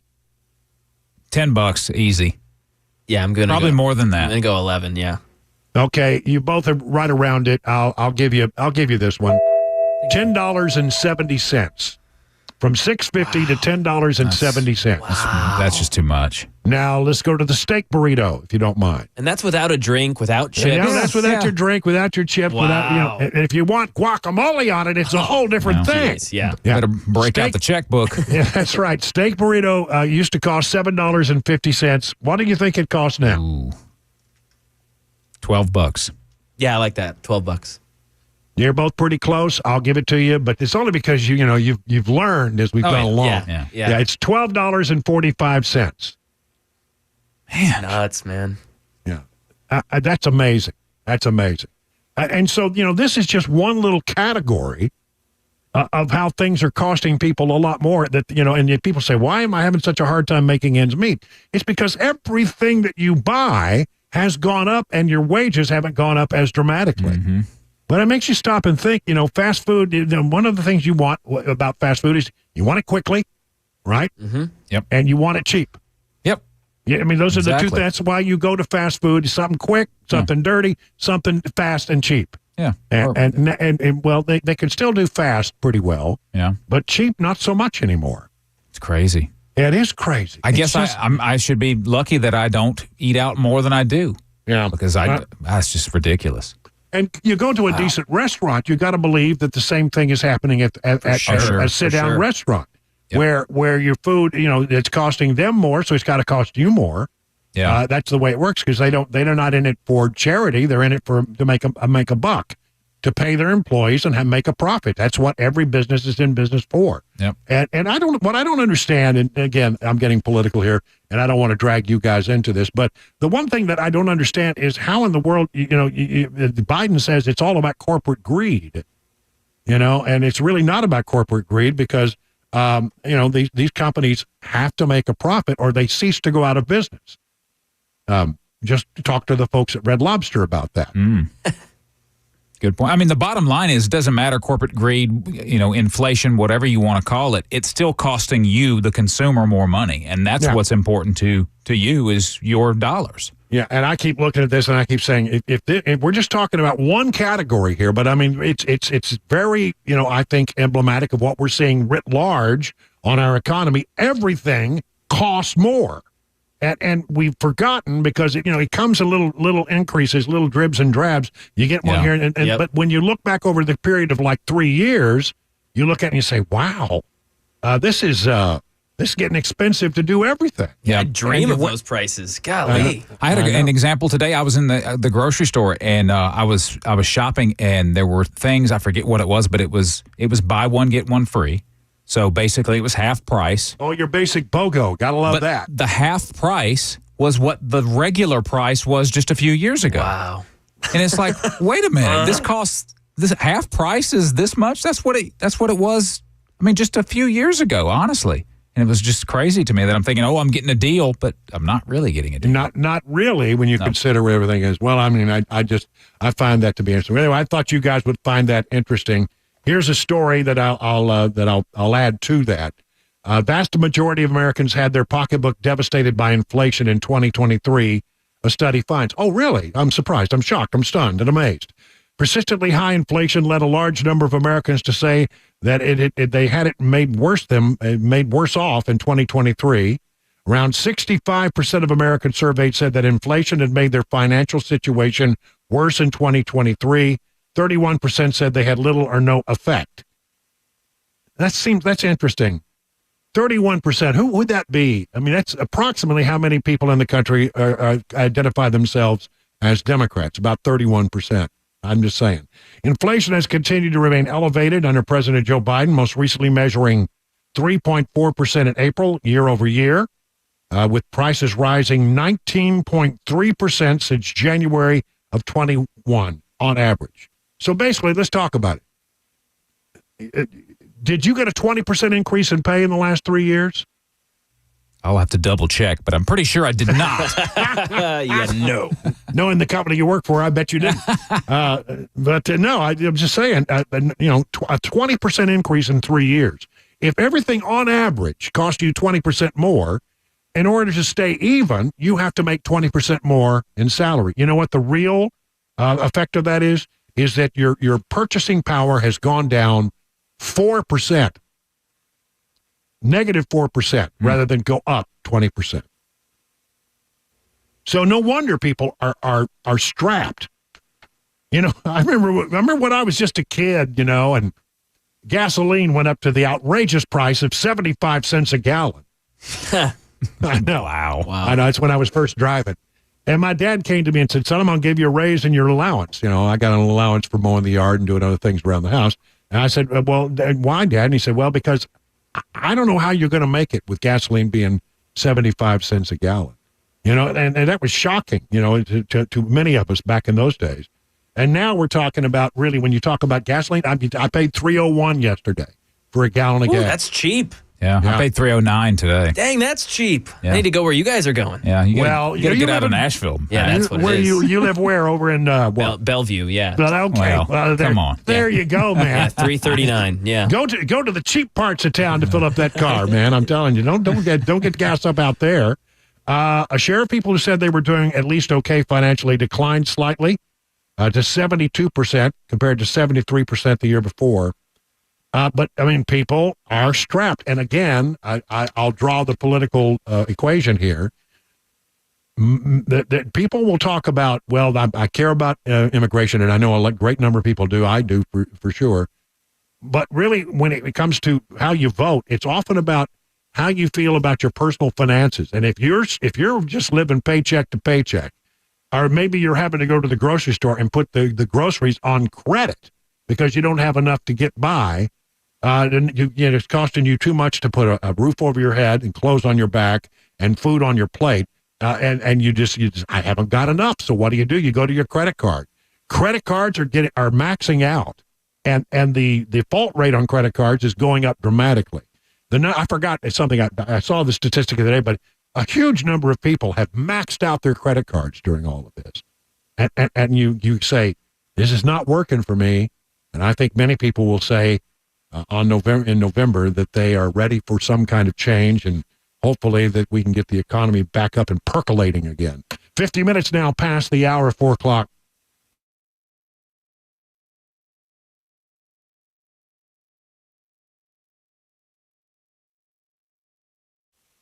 You need to let the Restoration Wellness team at Restoration Wellness and Med Spa in Lebanon help you achieve your summer goals.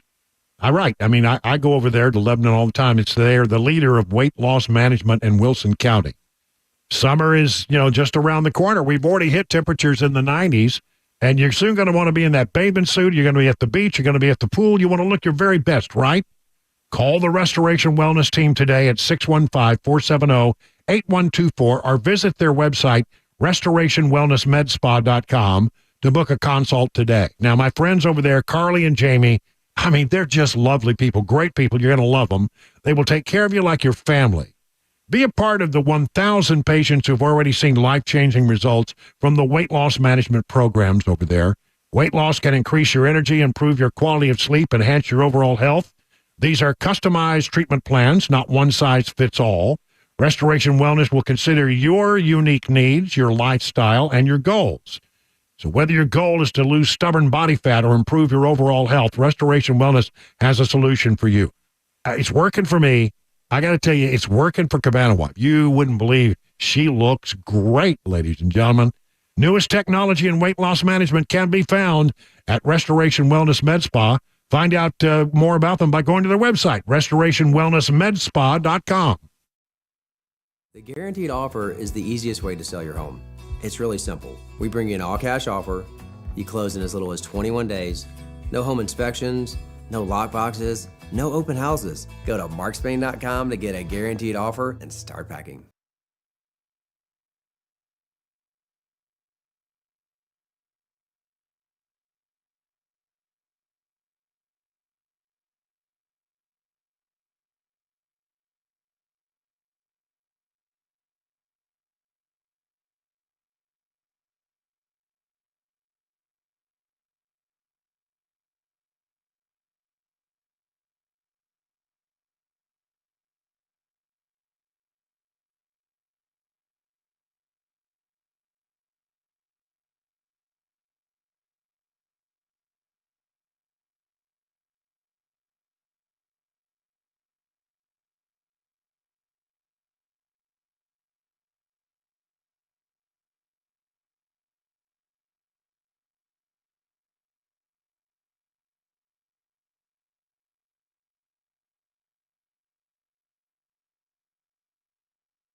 I want to talk to you about Busy Bee Plumbing and Heating and HVAC and all that kind of stuff. The people you call when your air conditioning goes down, when you have plumbing issues, you can just give them a call at this number, 615-775-7833.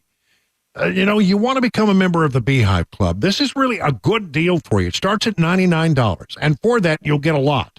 You'll get 3 annual tune-ups, one aimed at heating, one aimed at cooling, one aimed at plumbing. You'll get 10% discount on repairs. You get priority front-of-the-line service. When you call, they will come. You get $100 annual accrued replacement credit with a maximum of $1,000. No overtime or holiday fees ever. And you will have access to exclusive Beehive member promotions. Now, maybe you've got a big project you're up against. You got to buy, a new HVAC, a big condensed whole thing because it's just getting old. They don't last forever, And so you need to do that air conditioning project, HVAC. Well, it's got no interest if paid in full within 15 months. That's right. Of course, that's with approved credit.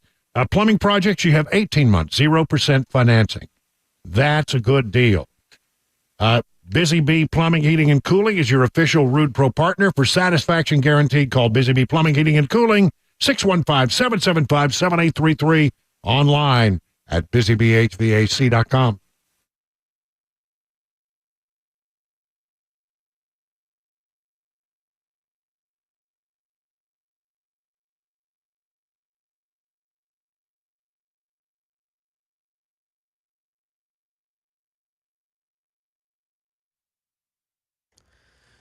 Five o'clock, I'm Mac Maury with your top stories. Currently 80 degrees in Nashville and some possibilities for thunderstorms later on. We got a severe thunderstorm watch, pretty much everything east of Murfreesboro until 8 p.m. Traffic and a weather forecast coming up in 5 minutes. Backlash to an international court's decision to pursue the Israeli prime minister picking up on Capitol Hill. Chris Bachia reports from Washington. A bipartisan group of senators is pushing for sanctions on officials at the International Criminal Court. A non-binding resolution they propose calls on the Biden administration to punish those ICC officials who seek arrest warrants of Israeli Prime Minister Netanyahu, as well as Hamas operatives. Washington has widely criticized the court's move as an overreach into internal Israeli affairs. The White House hasn't said whether it would pursue sanctions. Crime in Tennessee, 27-year-old William Alexander facing felony charges after crashing on I-40 East, sparking a discovery of THC gummies under a frozen pizza. An over 2-pound bag of gummies along with a smoked joint were discovered. It was a U-Haul that crashed into a dump truck. It was in the left-hand lane. Alexander reportedly performed poorly in the sobriety test before eventually letting them take a blood sample. He was previously convicted of a DUI in 2016 and in 2023, along with felony drug possession charges in 2015. Staying here in Tennessee, WeGo looking to expand their security after 2 scary incidents just this past month. Channel 4's Michael Warwick heard from WeGo's CEO today. WeGo pointed to statistics today that show the number of violent incidents on WeGo buses aren't increasing drastically. However, WeGo says the 2 incidents this month have them looking at ways to increase the safety of its riders. WeGo spends $1 million more a year on contracted security than it did 7 years ago and uses between 3 and 16 cameras on each of its buses. And WeGo looking for some help from the Metro Police Department as well. And staying in the volunteer state, the Better Business Bureau warning military members to be aware of scams over this holiday period. According to officials, the following 4 scams are pretty common this time of year. High-priced military loans, which are just ads for loans promising a guarantee, instant approval, or no credit check, often come with hidden fees and extremely high interest rates. Fake rental properties, they'll put up ads of stolen photos of legit rental properties while promising military discounts. Misleading car sales, some websites posting classified ads with fake discount offers for military personnel, while others claim to be soldiers who need to sell their cars quickly due to deployment. And then fake military charities. These scams commonly use emotionally appealing words such as warriors, heroes, and disabled while trying to act like a trusted nonprofit. That is the latest news. Traffic and weather on the way. I'm Mac Maury, WTN News. The Guaranteed Offer is the easiest way to sell your home. It's really simple. We bring you an all-cash offer. You close in as little as 21 days. No home inspections, no lock boxes, no open houses. Go to markspain.com to get a guaranteed offer and start packing.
It is 7 minutes past the hour, 5 o'clock. Good afternoon. We are into hour number 3 of The Drive.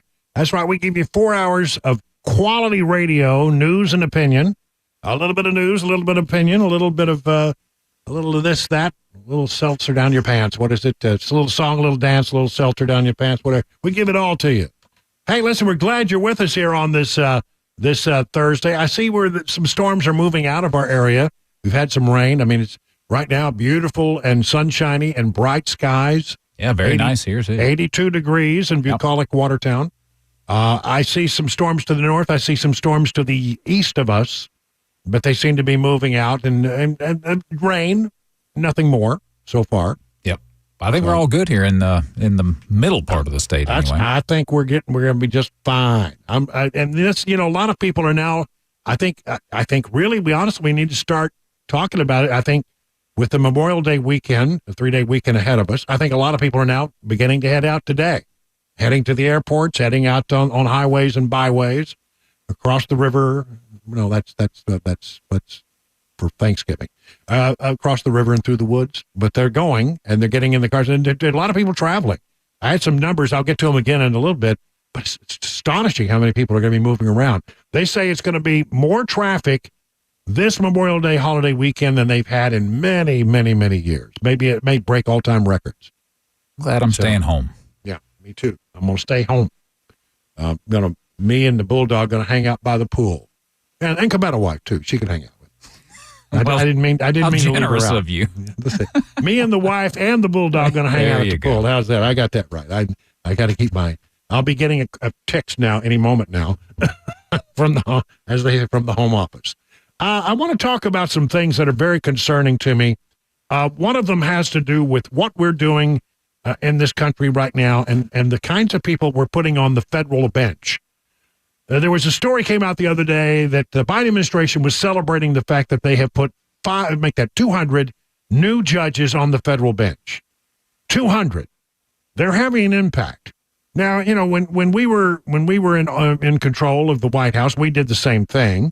We were pushing people through and got a lot of people confirmed for the bench. But some of these people who are going on now are deeply troubling. And this was brought out yesterday in a hearing, Senate Judiciary Committee hearing, when there was a judge, a New York judge by the name of Sarah Netburn. Sarah Netburn.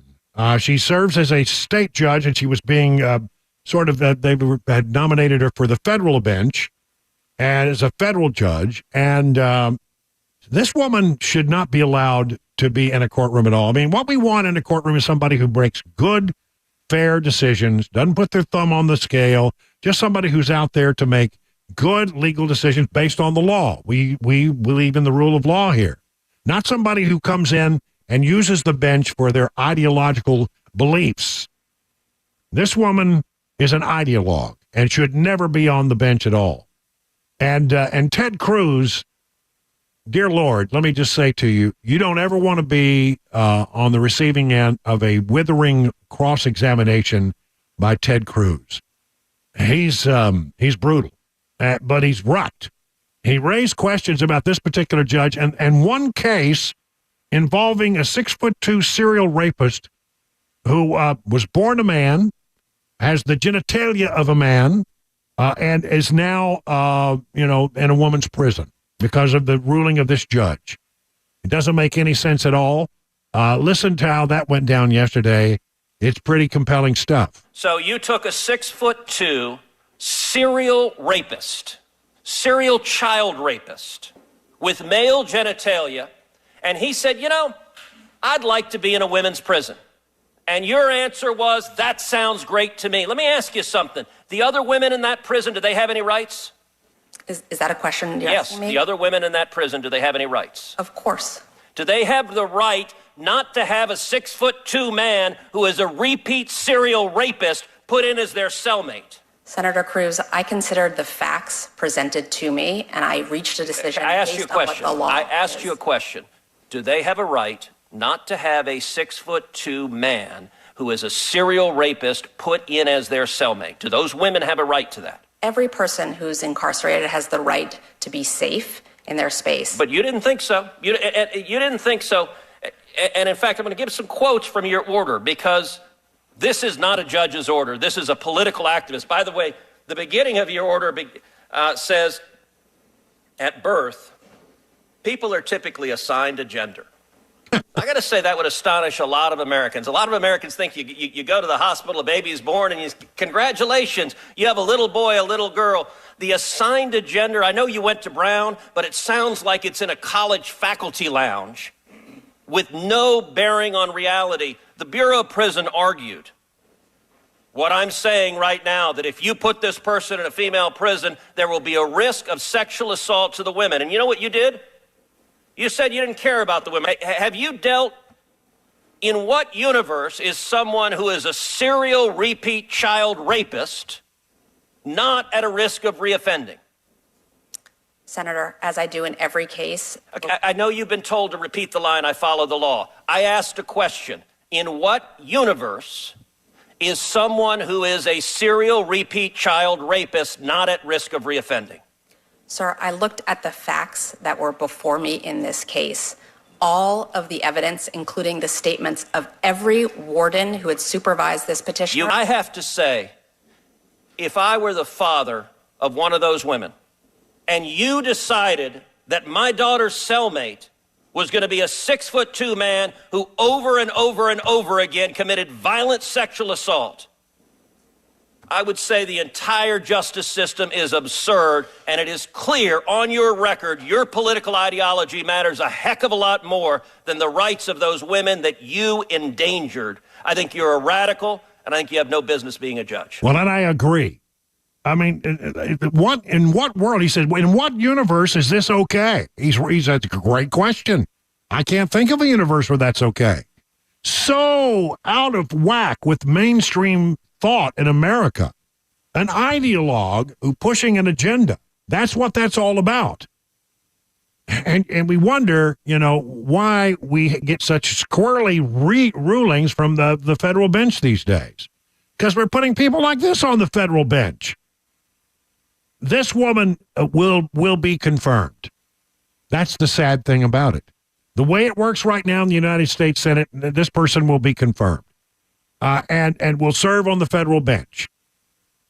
When we talk about the importance of elections, this is one of the things that we don't think about enough. And that is that, when you are in the president of the United States, you get to make the nominations for the bench. And those people, go to, depending on who's in charge of the Senate, have to go to the Senate for confirmation. And so what we need to really do here, and I really hope this happens, we need to win the White House. We need to win the Senate. By the way, I think we can win the Senate. I saw some recent stuff that we'll get into a little bit later that says we're looking pretty good for Republicans in the House. I hope that's true. My concern has been the House. We need to have all three so we can correct some of this garbage that has been going on. I mean, we need to run the table here so that we can fix this stuff. And boy, there is a lot at stake here. But Ted Cruz is absolutely right here. And by the way, he wasn't the only one who raised hell about this. John Kennedy had a great line of questioning for her as well. Good stuff here, and we really need to be thinking about it. Who are we putting on the bench? And when we go to the polling, ask your friends who are thinking about voting Democrat, do they support someone like Sarah Netburn, who thought it was okay for a 6'2" serial rapist with male genitalia to be sent to a women's prison? I don't think many Americans think, whether you're Democrat or whether you're a liberal, I don't think many Americans think that's a good idea. In the Senate, other news from the Senate, they voted down the bipartisan border bill today. This is the second time it's been blocked in a matter of months as Democrats look to shore up their political troubles and give President Biden and incumbent senators a boost in the process. Final vote was 43-50 to take down the proposal. Now, this is all one of what I like to call a gotcha vote. It's one of those gotcha votes. We know it's not going anywhere. We know, for example, if we send it over to the House, it's not going to. It's dead on arrival. The Speaker's already said so. So why are we doing it? We're doing it for one reason and one reason only, and that's to get that 30-second political ad Oh, well, the Republicans, they didn't really want to do anything. We gave them the opportunity to fix the border problem. This bill did not fix the border problem, by the way. This is the one that we turned down because all they really wanted to do was bring more Border Patrol people in, but not to patrol the border, to handle asylum cases and to process paperwork. Wouldn't have solved the problem. I mean, really honestly, we all know what the problem was. The problem is that the moment that Joe Biden took office, he did several things. Number one, he decided to stop building the wall, which is unbelievable because, the materials were already there, is already paid for, and he stopped it. And a lot of that stuff that they were using to build the wall just went to ruin. Got sold off for scrap. That's what they did with it. And then he rolled back all of the Trump policies. I mean, when he walked in there, he had at his disposal and the numbers, the lowest rate of people coming across the border illegally that we'd ever had in modern history. We had it under control. He inherited that. And yet, so everything that we're seeing now is because of the things that he actively did through executive order. You just need to understand that. He changed the game, and it gave us what we have today. Absolutely outrageous what's going on there. And then very quickly, SCOTUS, the Supreme Court of the United States, I don't like the way this story is particularly written because I think it sort of sounds as if the Supreme Court is being racist. But what the Supreme Court has basically done by vote of 6-3 is they said that the South Carolina legislature had the right to redistrict in the way that it sees fit. After all, to the winner goes the spoils. When you are a Republican and you are in the majority party, you get to pretty much write these things as done, congressional districts, etc. And so there've been a case brought that said, well, you're trying to cut out black people and take away and reduce black voters' political power. The Supreme Court, by vote of 6-3, approved what the South Carolina legislature has done and said, well, I think they were probably looking to favor Republicans, not looking so much at race. And so there you have that. This had been winding its way through the court system for some time now. But this gives state legislatures now across the country the right. And see, it works for Democrats to their advantage in Democrat states as well. If the Democrat controls your state legislature, they get to pretty much draw the lines the way they see fit. And Republicans get to draw the lines the way they see fit. That's the way the cookie crumbles. That's the way it is. Again, another reason why we need to be careful about who we elect, because elections have consequences, don't they? 20 minutes now past the hour.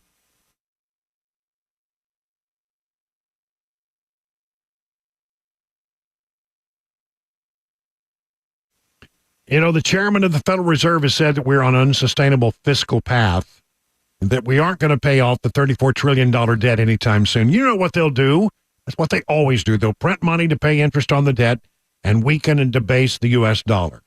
Maybe it's time to look at other kinds of investments. Maybe you've thought about adding gold or other precious metals to your portfolio, but you feel like you really don't have the knowledge you need to make a smart decision. Well, that's the way I felt, but I got the professional guidance I needed at Nashville Gold and Coin. I mean, have you heard the old saying that something is the gold standard, this or that is the gold standard? Well, when it comes to finding an investment that protects you from runaway inflation, gold is the gold standard, a tried and true store of value, consistent across generations. So here's how it works. You make an appointment, and then you'll sit down one-on-one with my friends at Nashville Gold and Coin. They'll answer all your questions and help you make the precious metals investment that's right for you. It's friendly. You'll learn a lot. You'll never be subjected to a high-pressure sales pitch. Gold and silver can be that safe haven in uncertain economic times. My friends at Nashville Gold and Coin are standing by to answer all your questions about the precious metals market. To set up that one-on-one appointment, just go to NashvilleGoldandCoin.com. That's NashvilleGoldandCoin.com. Hey, what's up, guys? This is Matt Murphy for Members Nutrition. I want to tell you about the Members Nutrition difference, and I want to encourage you to go over to the Members Nutrition website. Number one, they believe at Members Nutrition that they can sell vitamins and supplements at a lower cost point, and they're doing it every single day at membersnutrition.com. Number two, they want to make these products right here in the United States of America, not from some overseas company, and they do that every single day. I encourage you to go to membersnutrition.com. You'll get 50% off your purchase price at checkout. You don't have to put in any codes. Just go to membersnutrition.com. Once again, membersnutrition.com.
A major antitrust lawsuit today seeking the breakup of Ticketmaster owner Live Nation Entertainment, fraud in Tennessee, and a student shot across a high school in Louisiana today. All at 5:30 right here, Super Talk 99.7 WTN.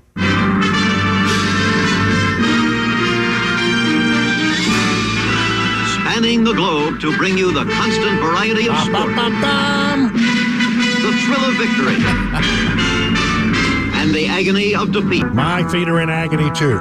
Listen, it's time for Mac Morey's wide, wild, wacky, weird, wonderful world of sports. And now, without further ado, here he is, the man, the myth, the legend, the one, the only, Mac Morey. Woo! Oh, yeah. You know, I got a text message from a guy who said, why don't you just say, here's Mac Morey with the sports? Instead of all this big build-up. Where's the fun in that? Come on, man. That's boring. Yeah. That wouldn't be fair.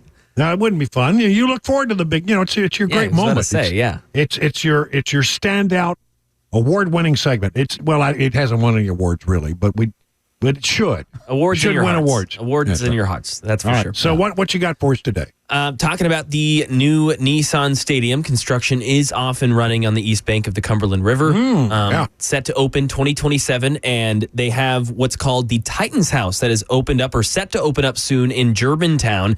And this is kind of an immersive experience for PSL holders, which is basically like season ticket holders, to come and basically... I'll just let you. The vice president of ticket sales, Jim Rice, said the goal is to bring them into the space and show them the look, the feel, and the vibe of what the new Nissan Stadium will look like, and how we're really doing our best to make this stadium for everyone. So they're basically going to show you what the view from your seat will look like. They'll show you a bunch of different stuff. That's cool. Yeah, it is really cool. It looks very, very nice, pristine, really, honestly. They're going to show you a bunch of different stuff, but he came out with a bunch of different information as well, saying nearly 40% of all PSLs will be under $3,500. All seats will be padded. The new stadium will have a 50,000 square foot video board, including 4 boards and a, quote, ring of fire that surrounds the inside of the stadium. Sounds kind of cool. Yeah. Nice. Got a little Johnny Cash flair to it. Ring of fire. And an interesting little note that he said is this will be one of the, I believe, 4 stadiums in the NFL that will run east to west rather than the traditional north to south. And you say, okay, well, why does that matter? Why do I care? Yeah, I never thought about that. Well, the sun. The sun is why you care. Because if you ever watch a Dallas Cowboys game in the afternoon and you see those bright lights coming in at random spots through the windows and players dropping passes, and Jerry Jones has got a lot of flack for this at the AT&T Stadium because the sun comes in and you've got fans trying to glare. They didn't bring their hat. They didn't bring their sunglasses. It's a domed stadium. You don't really expect to have to. Yeah, exactly. Well, on a clear sunny day, especially in Dallas, especially right here in the mid-state, the sun will be glaring through, but they've thought about that. They're going to have the ability to shade these windows on super sunny afternoons. And, I mean, Tennessee, we mentioned the schedule. I know it's not 2027 yet, but this year, if it were this year and the stadium was open, I mean, 13, 14 of the games are going to be played at noon. Yeah, no primetime games, That's interesting. I've never thought about that. I know. Me either. It's very interesting. Yeah, I believe it's the 49ers, the Cowboys, the Falcons, and the Vikings. So this will be, just the Cowboys, Falcons, and Vikings. So it'll be the 4th stadium in the NFL that runs east to west. So pretty cool. But yeah, this Titans house trying to get these season ticket holders, these people with the money, these big fans, get really excited about this new stadium. Say, hey, we're thinking about you in this fan experience. Hey, look how cool your seat's going to be. Look at the view here. I mean, I think Roger Goodell went by there and looked at that. I understand the other day when he was here. He did, and he said that a Super Bowl here would be very, very exciting, and he thinks it would be very successful. Yeah, if you remember, just a few years ago, the NFL draft was held here in Nashville, and at the time broke records for attendance. That was just broken this year in Detroit, but until then, and that was the most attended NFL draft ever. It was a huge, huge hit here in Music City. So you'd think that the Super Bowl would be too. There will be grab-and-go concessions, which should help fans avoid lines. I like that. Over 2,000. What does that mean? I assume food that's just ready to go already, rather than being cooked in front of you. You just hit the card and go. Yeah, I had this experience. I went to a Bulldogs game in Athens, and they had this grab-and-go thing. Basically, it's just like a big corral. You walk in, they've got racks of drinks, racks of hot dogs, racks of slices of pizza. Yeah. You just grab it, and then you go to one of many cashiers that are at the end of this line, and then you boom, pay, and you're out. You don't have to stand there and place your order. You just get what you want and then take it to the person and pay. That makes sense. Yeah, it was very fast. That makes very much sense. I imagine they'll have what Bridgestone is starting to implement as well as cardless pay, basically. So they have cameras that are scanning your face and then accessing your credit card that you've already used to purchase the tickets or whatever it may be. And you're not even having to swipe. You just go in there and you walk out and it scans you and it'll charge you later that day. I've seen things like that at airports, yeah. And then over 2,000 bathroom stalls will be in the new stadium. That's double the number in the current stadium. So at least they're emphasizing, hey, let's get you in your seat. Let's get your butt in your seat. Let's watch this football game. I like that. I do too. Very nice. Listen, I can't wait to see this. Me too. Yeah. It's got to be something. Yes. It's 5:30 now on Super Talk.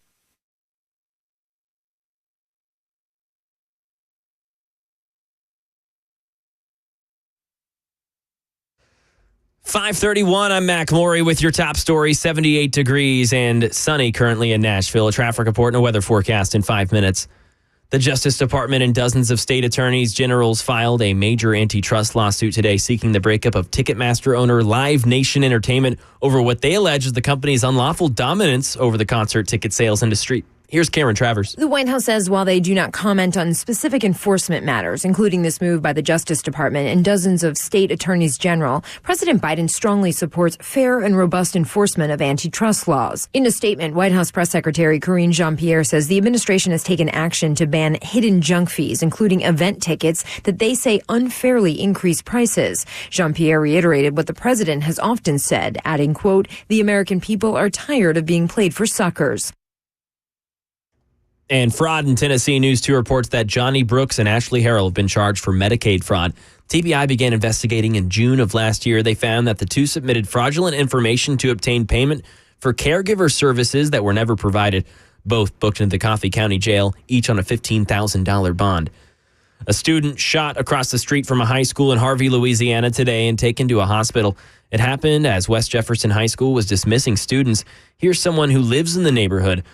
I live across the street from the high school, been here 21 years. Nothing like that. We've never had any trouble. These children are very respectful. And no arrests have been made, according to a report. One parent said they weren't contacted by the school and they found out by hearsay. That's the latest news. Weather, traffic on the way. I'm Mac Morey, WTN News. Hey, it's Dan Mandis, and I am so glad that California Closets has fixed my closet catastrophe. After exact measuring and planning, they came over and got to work. Yeah, once it was all plotted out on their 3D CAD system, the pieces are measured, cut, and precisely installed into my space. It was clean, fast, and professional, and above all, my new closets look and function great. Now, this was my dormer, and now this is my new dormer thanks to California Closets. Look at all of this added space for shirts and shoes, you name it, and it is cut so precisely, simply amazing. And my old closet that has now been reborn as the ultimate in style and functionability, making the best use of the space that I had. They can work on just about anything: bedrooms, garages, home offices, closets, pantries, and so much more. Find them online, CaliforniaClosets.com, and see what they can do for you. You can schedule a free design consultation. Mention my name, CaliforniaClosets.com.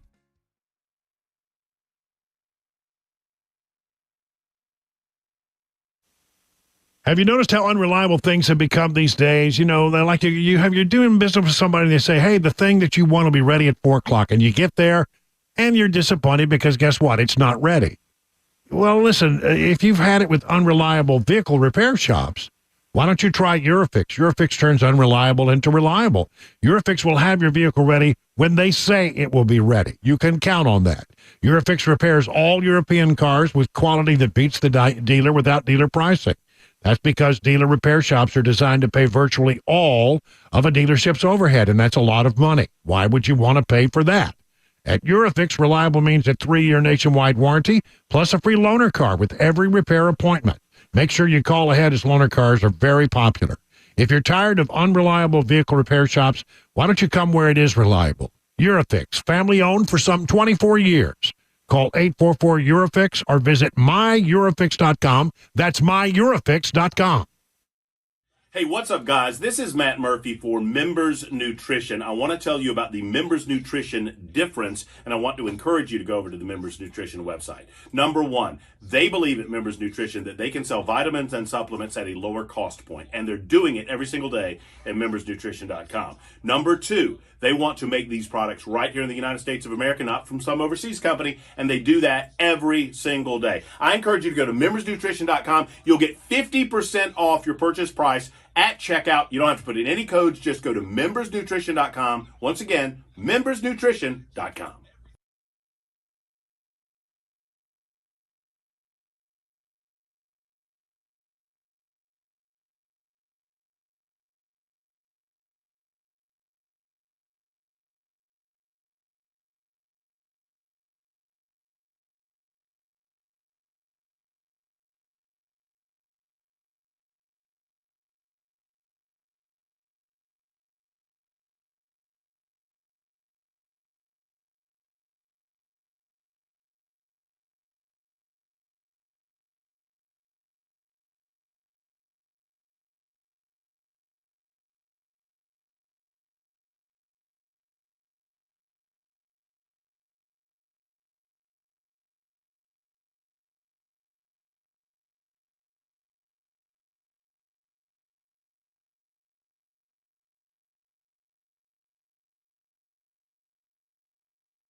37 minutes now past the hour of 5 o'clock. I'm Brian Wilson, your friend and radio buddy, and you're listening to The Drive. Thank you for listening. We appreciate it.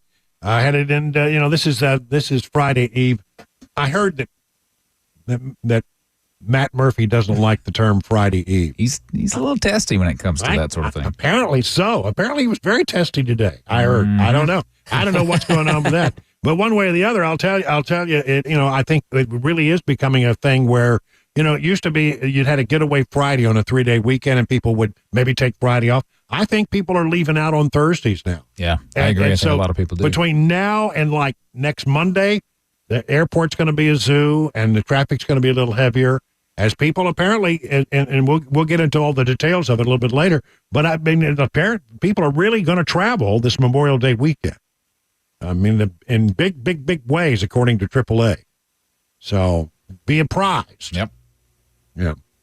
And weather will be a factor in that travel, Brian. And by the way, I forgot, you have a weather bulletin, right? Yes, we've got a tornado warning in Cumberland and White counties until 6 o'clock. There has been a tornado indicated on Doppler radar. It has not been seen on the ground, but I'm being informed that you wouldn't be able to see it. The winds and rain are so strong, you can't really see that far in front of you. Right now, that Doppler indicated tornado is just southeast of Pleasant Hill, headed straight towards Crossville. Again, that tornado warning, Cumberland and White counties until 6 o'clock. All right, thank you for that. I appreciate it. Sorry, I forgot we were going to do that. Oh, no worries. It's on me. All right. Here we go. A couple of 2 or 3 different little stories that are sort of crossing the wires now. This is from FoxNews.com. You'll never believe who tops the list of Trump running mates in a new swing state poll. It's Tulsi Gabbard. Former Representative Tulsi Gabbard of Hawaii, who ran for the 2020 Democrat presidential nomination but left her party 2 years later to become an independent, stands atop the list in a new University of New Hampshire survey poll. Nearly a quarter of voters, 24%, who indicated they are not supporting President Biden in New Hampshire, named Gabbard when asked their preference for whom Trump should choose as a running mate. Gabbard stood 7 points ahead of multi-millionaire biotech entrepreneur Vivek Ramaswamy, who was one of roughly a dozen candidates who unsuccessfully challenged Trump. Ramaswamy endorsed Trump as he dropped out of the White House race in January.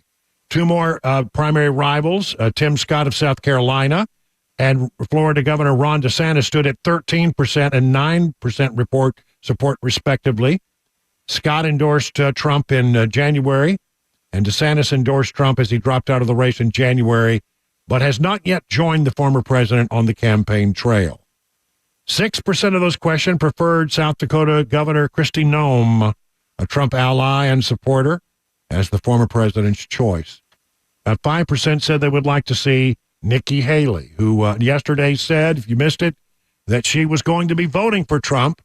That's very different than saying you support him. She simply said she can't vote for Biden, basically. So I guess I'll vote for Trump. That's sort of the way it came across. But Gabbard is an interesting person. I mean, I find her to be, whenever I watch her on television, I find myself riveted. She's very compelling presence on the small screen. It seems to me, and I listen to her, and she sounds really, really good. But she's not really a Republican, and until recently was a Democrat. I know a lot of people, when we open up the phone lines the other day and ask questions about would you like to be the running mate, Gabbard's name came up a lot. I don't think she's going to get it. I think that if Trump were smart, I like Tim Scott a lot. I think Tim Scott would be a good person who would be there, would be loyal, wouldn't try to upstage Trump, which is, I think, an important thing, but a happy warrior and someone who I think would help him electorally. But I mean, if you really want to know who the sharp candidates, the really great candidates would be, you look at Marco Rubio. I think he would make a great choice. He's wicked smart. I mean, he is so smart.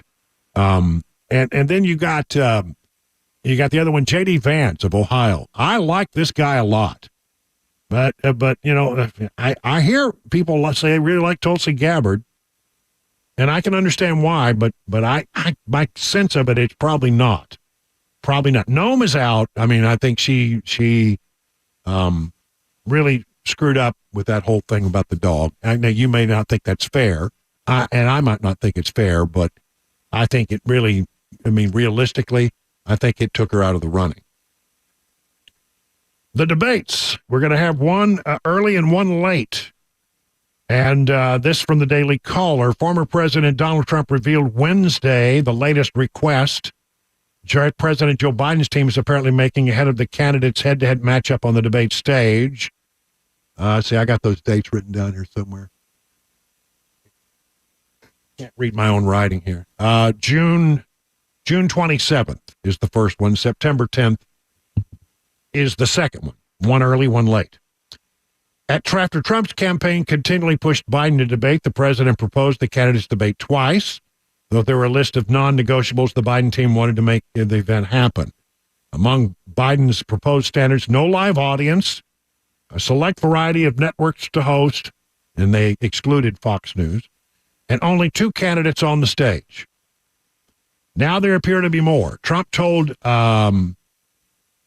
Rita Cosby on 77 WABC AM that the Biden campaign is requesting that the candidates sit at a table for the entirety of the debate. I hear now we're sitting at tables. I don't want to sit at tables, Trump said. I said, no, let's stand, but they want to sit at a table. Of course they do. Of course they do. So we'll be sitting at a table as opposed to doing the way you should be, in my opinion, in a debate. But I agree to the request because I want to debate him. I want him to tell us why he did what he did in Afghanistan, why it was the worst, most embarrassing day in history when we gave back, think of it, we gave them $85 billion worth of equipment. We lost 13 people, 45 people hurt so badly of our people, and hundreds of people killed overall. We left hostages behind. I called them hostages. We left a lot of Americans behind, the former president continued. In addition to no live audience, Biden campaign has proposed that debates will be only be held by networks that hosted a 2016 Republican primary debate and the 2020 Democrat primary debates in 2020. They had to have posted one of each, and that left out Fox. So that left CNN, ABC News, Telemundo, and CBS News. And again, it'll just be 2 people. 2 people sitting down around a table. I can understand why they want Sleepy Joe to, not be standing up for the entire thing. He gets tired. Bless his heart. He gets too comfortable sitting. He might nod off, though. Yeah, what I think is going to be interesting is every time we see him, like today, we saw him, the Kenyan president is here, and they did the full state honors and review the troops out on the lawn and the whole 9 yards, and there'll be a state dinner tonight. And, and he was at a press conference, and traditionally what you do is, it's very simple. The president points to somebody to ask a question, and they generally ask 2 questions, one of the president, of each president in that particular case. And then the president of Kenya gets to call on somebody who will ask a couple of questions. That's the way it always works. It's the way it always works. He's completely confused by the process. And he's so low-key, he's slurring his words. Compare and contrast that to the guy we saw at the State of the Union address. How does that happen? I mean, how do you go from being, zero energy to screaming for 2 hours? Well, I think there's a cocktail of drugs involved in that, quite frankly. And I want to know more about what they do. I wish somebody in the briefing room would say, what kind of medicines are you giving the president before the State of the Union, and what will he be receiving these same medicines, at the debate? I guarantee you, he'll show up and he'll be wired, and I don't know what they give him, but it's not something they can give it every day, obviously. Maybe you had a visit from Hunter. Yeah, maybe that's it. Here, Dad, I got just the thing for you. This will get you going. Don't worry about it. Yeah, this will get you going. This will do the trick here. And then I got another story. I want to spend some more time thinking about it, but I want to just give you the headline because I think you may hear more about it. Again, from Fox News. Revelation of a secret Obama-era program cast doubt on a stated reason for the Mar-a-Lago raid. One of the reasons they said they had to go into Mar-a-Lago is that these were documents that belonged to the federal government, not to President Trump, and that by going in there, they were making sure that all of these documents were retained because they didn't have copies of them. That these were originals, right? Not so much, apparently. A purported never-before-seen Department of Defense memo from the Obama era appears to indicate the federal government already had original copies of the documents seized at the Mar-a-Lago raid in 2022, raising serious questions about the pretext for the raid. America First Legal, a conservative legal group, released Thursday what it says is a newly unearthed memo from the Obama administration Department of Defense confirming the government may have already had originals of the alleged classified documents involved in Special Counsel Jack Smith's sham prosecution against President Trump. A memorandum of understanding entered into by the Presidential Information Technology Community entities from 2015 and followed on and later that the Pentagon would take responsibility for making sure that everything was in a massive vault of documents. Let's see. The president took off to create the Presidential Information Technology Community to better protect the executive branch. The PITC, which includes representatives from federal agencies such as the Department of Defense and Homeland Security, effectively established the president controls the information he receives, and that they had copies of all of this on file. The memo could mean the federal government has stored and retained executive office of the president documents, including a substantial amount, if not all, of President Trump's classified documents. They could have avoided the whole thing. I mean, if that was the pretext, well, we need these documents. He has the originals, and we need them back. No, they had them. They were on file. I think that we probably don't have any idea about the crazy stuff that goes on behind the scenes. But in one way or the other, I've never heard that it was the responsibility of at least the Pentagon in some way to retain presidential documents. How did that happen? But apparently it did happen. 5:50 now on Super Talk. Hey, it's Dan Mandis, and I am so glad that California Closets has fixed my closet catastrophe. After exact measuring and planning, they came over and got to work. Yeah, once it was all plotted out on their 3D CAD system, the pieces are measured, cut, and precisely installed into my space. It was clean, fast, and professional, and above all, my new closets look and function great. Now, this was my dormer, and now this is my new dormer thanks to California Closets. Look at all of this added space for shirts and shoes, you name it, and it is cut so precisely, simply amazing. And my old closet that has now been reborn as the ultimate in style and functionability, making the best use of the space that I had. They can work on just about anything: bedrooms, garages, home offices, closets, pantries, and so much more. Find them online, CaliforniaClosets.com, and see what they can do for you. You can schedule a free design consultation. Mention my name, CaliforniaClosets.com.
A victory for conservatives in the Supreme Court. Got crime here in Tennessee. A copious amount of THC gummies were found in a car. We'll tell you where they were hidden. WeGo looking to up their security.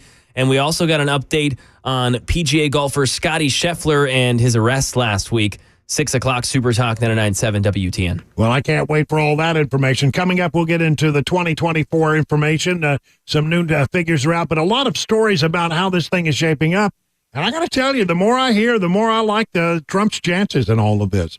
A lot of things breaking his way. Got the wind at his back. We'll talk about that coming up in the next hour, right after the news at 6 o'clock.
Six o'clock, I'm Mac Maury with your top stories. Currently 78 degrees, partly sunny here in Nashville. We do have a tornado warning that's just now expired, but it was Doppler radar indicated over about 10 minutes ago to southeast of Pleasant Hill. Now has made its way to Crossville. That tornado warning was in White and Cumberland counties.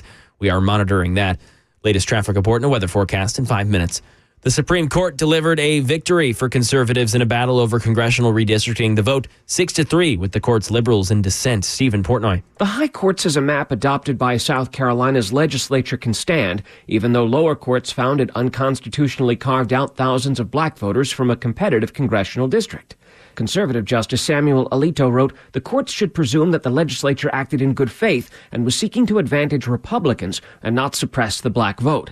In a lengthy dissent, Liberal Justice Elena Kagan wrote that the majority is now signaling to states that they can use race as a proxy to achieve partisan ends. Back here in Tennessee with a crime story, 27-year-old William Alexander facing felony charges after crashing on I-40 East, sparking a discovery of THC gummies under a frozen pizza. An over 2-pound bag of gummies along with a smoked joint found in the U-Haul that crashed into a dump truck was on the left lane. Alexander reportedly performed poorly in the sobriety test before eventually letting them take a blood sample. Previously, Alexander was convicted of a DUI in 2016 and in 2023, along with a felony drug possession charge in 2015. Staying here in the mid-state, WeGo looking to expand their security after 2 scary incidents just this past month. Channel 4's Michael Warwick heard from WeGo's CEO today. WeGo pointed to statistics today that show the number of violent incidents on WeGo buses aren't increasing drastically. However, WeGo says the 2 incidents this month have them looking at ways to increase the safety of its riders. WeGo spends $1 million more a year on contracted security than it did 7 years ago and uses between 3 and 16 cameras on each of its buses. And WeGo looking for more help from the Metro Police Department as well. And Louisville offers an update on the arrest of PGA golfer Scotty Scheffler last week. Derek Dennis reporting. Louisville's Police Chief Jacqueline Gwen Villarroel announcing the officer involved in the arrest of PGA golfer Scotty Scheffler last Friday is being disciplined for failing to turn on his body camera at the time, leaving only dash cam and a traffic cam video for release instead. We understand the seriousness of the failure to capture this interaction. Police say Scheffler, driving into the Valhalla Golf Club for the PGA tournament, ignored police instructions and allegedly dragged an officer with his car. Louisville Mayor Craig Greenberg, noting an unrelated deadly accident just steps away. That tragic death led to a series of very unfortunate events. And that is the latest news. Traffic and weather, they're next. I'm Mac Morey, WTN News. Hey, what's up, guys? This is Matt Murphy for Members Nutrition. I want to tell you about the Members Nutrition difference, and I want to encourage you to go over to the Members Nutrition website. Number one, they believe at Members Nutrition that they can sell vitamins and supplements at a lower cost point, and they're doing it every single day at membersnutrition.com. Number two, they want to make these products right here in the United States of America, not from some overseas company, and they do that every single day. I encourage you to go to membersnutrition.com. You'll get 50% off your purchase price at checkout. You don't have to put in any codes. Just go to membersnutrition.com. Once again, membersnutrition.com.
Hey, good evening, everybody. 7 minutes now past the hour of 6 o'clock on Super Talk 99.7. I'm Brian Wilson, your friend and radio buddy.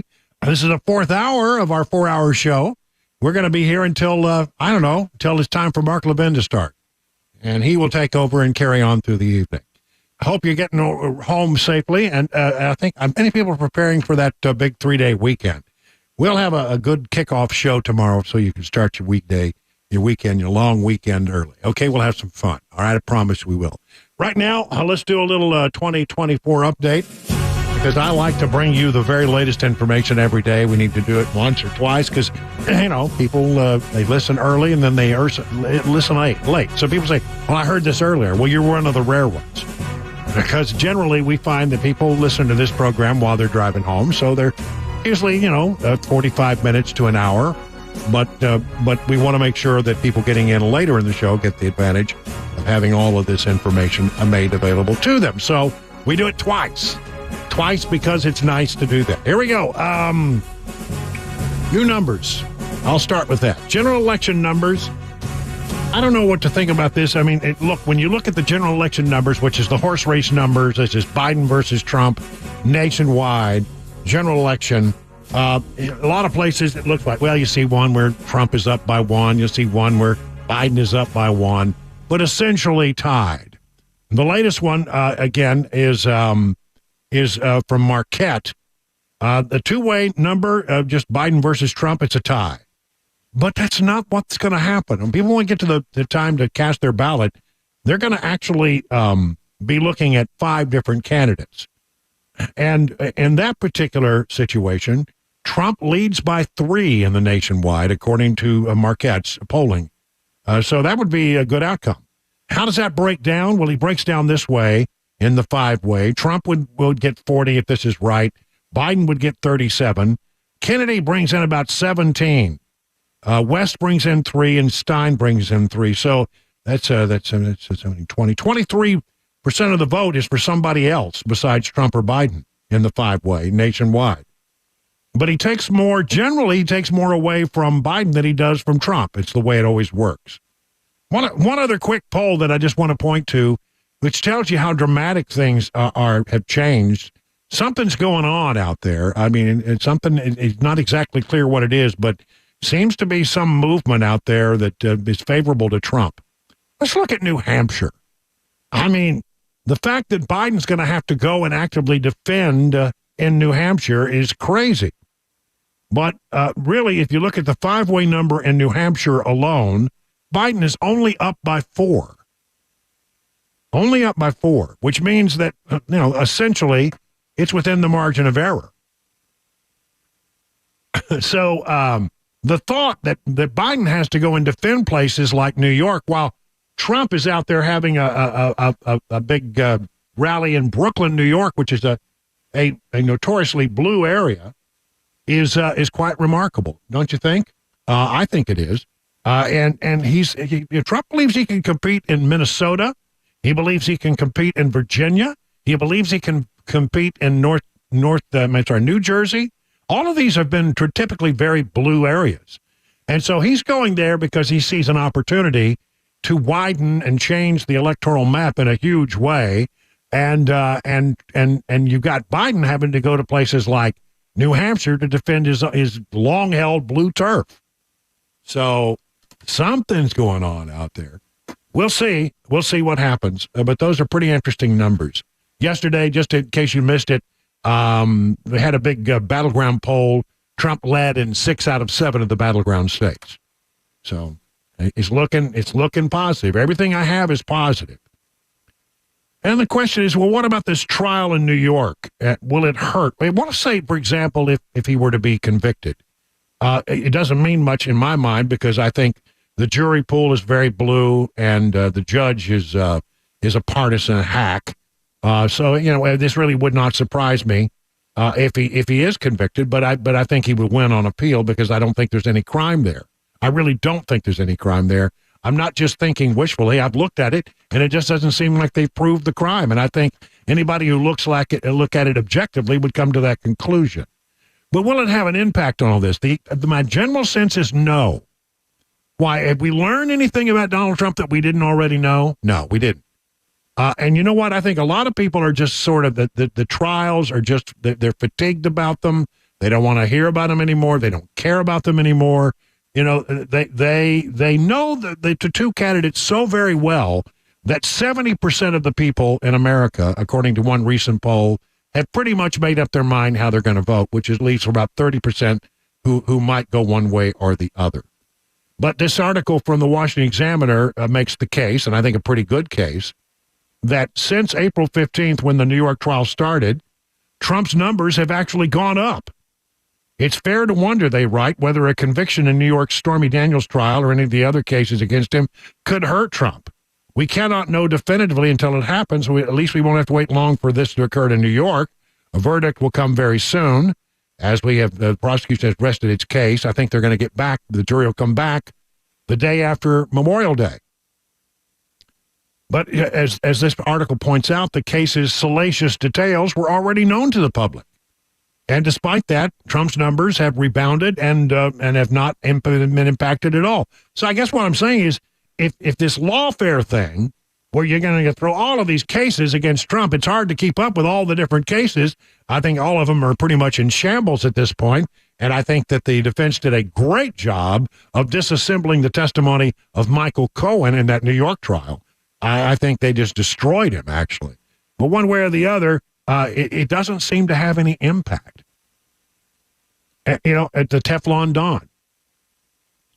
You know, he made the case that, you know, the more you come at me, the more you said you could probably just indict me all the way to the White House. Because the more they throw at him, the better his numbers get. He's, you know, you can throw anything at him. If you strike me down, I shall become more powerful than you can possibly imagine. Yes, that's right. Go ahead, give it your best shot, right? Doesn't seem to be doing any good. Okay. This is interesting. A Rasmussen poll finds that 47% of Americans would vote Republican, 42% would vote Democrat when you talk about House races. 10% remain undecided. So the generic congressional poll, are you going to vote Republican or are you going to vote Democrat? Republicans are doing good in this poll. Republicans are holding a 5-point margin to keep control of the House, according to a new poll released on Wednesday, with nearly half of voters claiming they would vote for Republican candidates in their local races if the election were held today. The poll also found, according to Just the News, that Republicans were more likely to stick with their party's candidate, with 88% claiming they would vote Republican if the election was held today, but just 80% of Democrats said the same.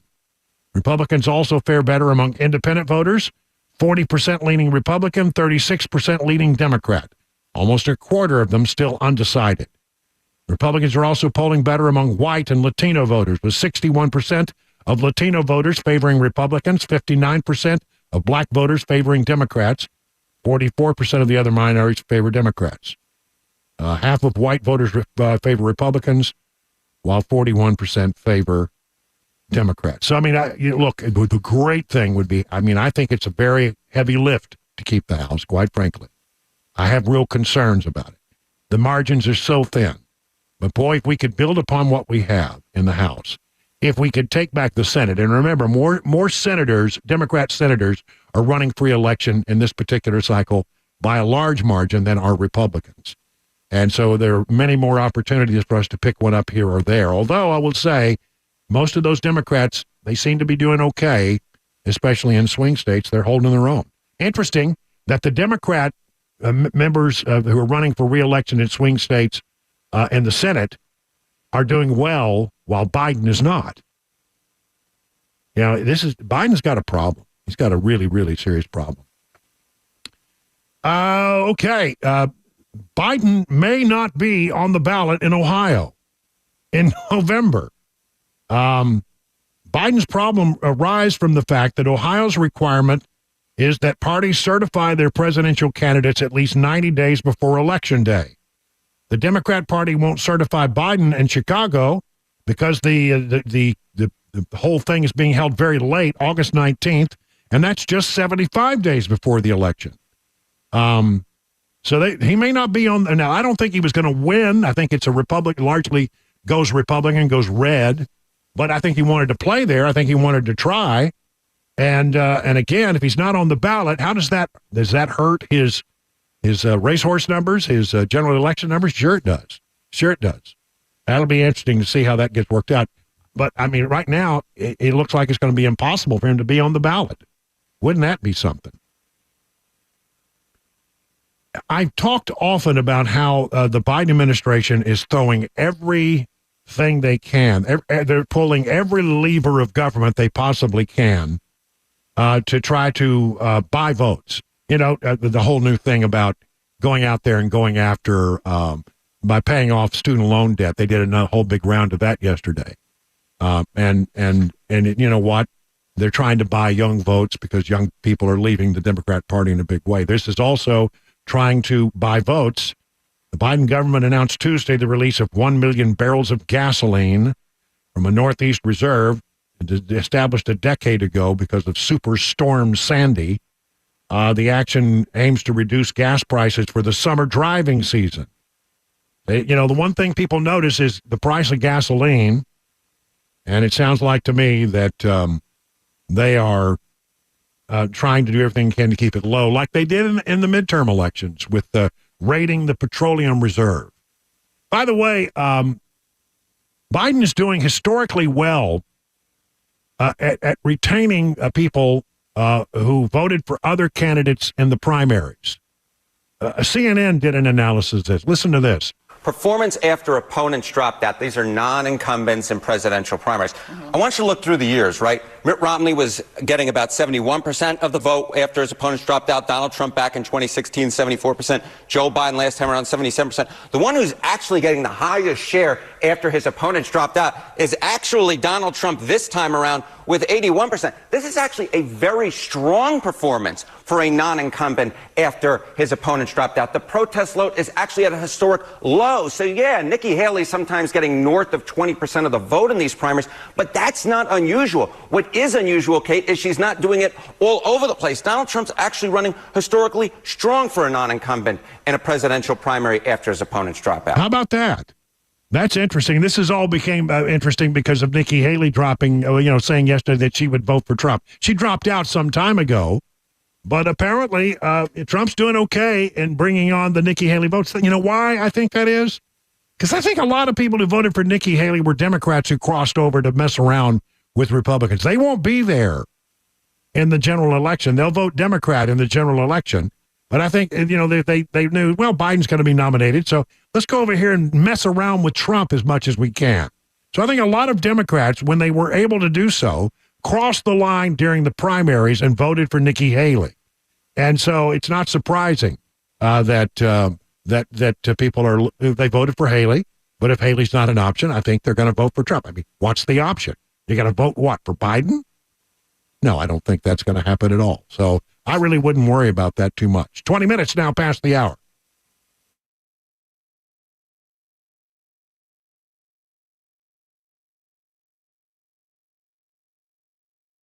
The same company you've trusted for over 30 years in your crawl space is now offering mold treatment and $500 off any mold growth solution they offer now through June 30th. The most trusted and most experienced crawl space repair company in Middle Tennessee and Southern Kentucky is United Structural Systems. Mold, listen, you do not want mold in your basement. You do not want it in your crawl space under the house because those mold space, a lot of the mold spores will make their way into your house, and that can make it an unhealthy space for you. With $500 off, the USS 3-step RTE process can get rid of the mold problem and take steps to make sure it never comes back. RTE, remove, treat, and encapsulate. Remove the active growth, treat the area where the growth occurs, and then encapsulate the crawl space so it can't redevelop. USS doesn't just remove the growth because you'll never get rid of your home of mold if you don't get to the root of the problem and take steps to prevent mold from returning. And the RTE system, it does just that. So listen, remember, you get $500 off the USS Mold Treatment RTE solution. Just call this number, 615-488-7855. Again, 615-488-7855. USS is here to help for all your foundation and waterproofing needs, and now mold removal too. Visit USSTN.com for more details. Hey, it's Dan Mandis, and I am so glad that California Closets has fixed my closet catastrophe. After exact measuring and planning, they came over and got to work.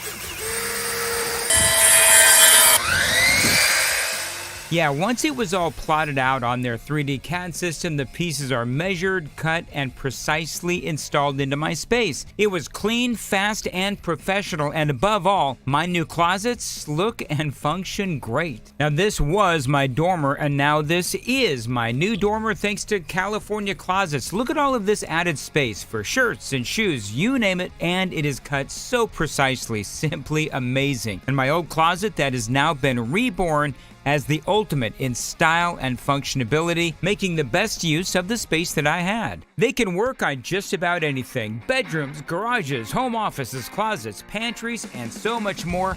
Find them online, CaliforniaClosets.com, and see what they can do for you. You can schedule a free design consultation. Mention my name, CaliforniaClosets.com.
All right, so you got to go anywhere for the Memorial Day weekend? We got a big 3-day weekend coming up. I'm looking forward to having 3 days off. Me and the missus and the bulldog are going to hang at the house and get some stuff done.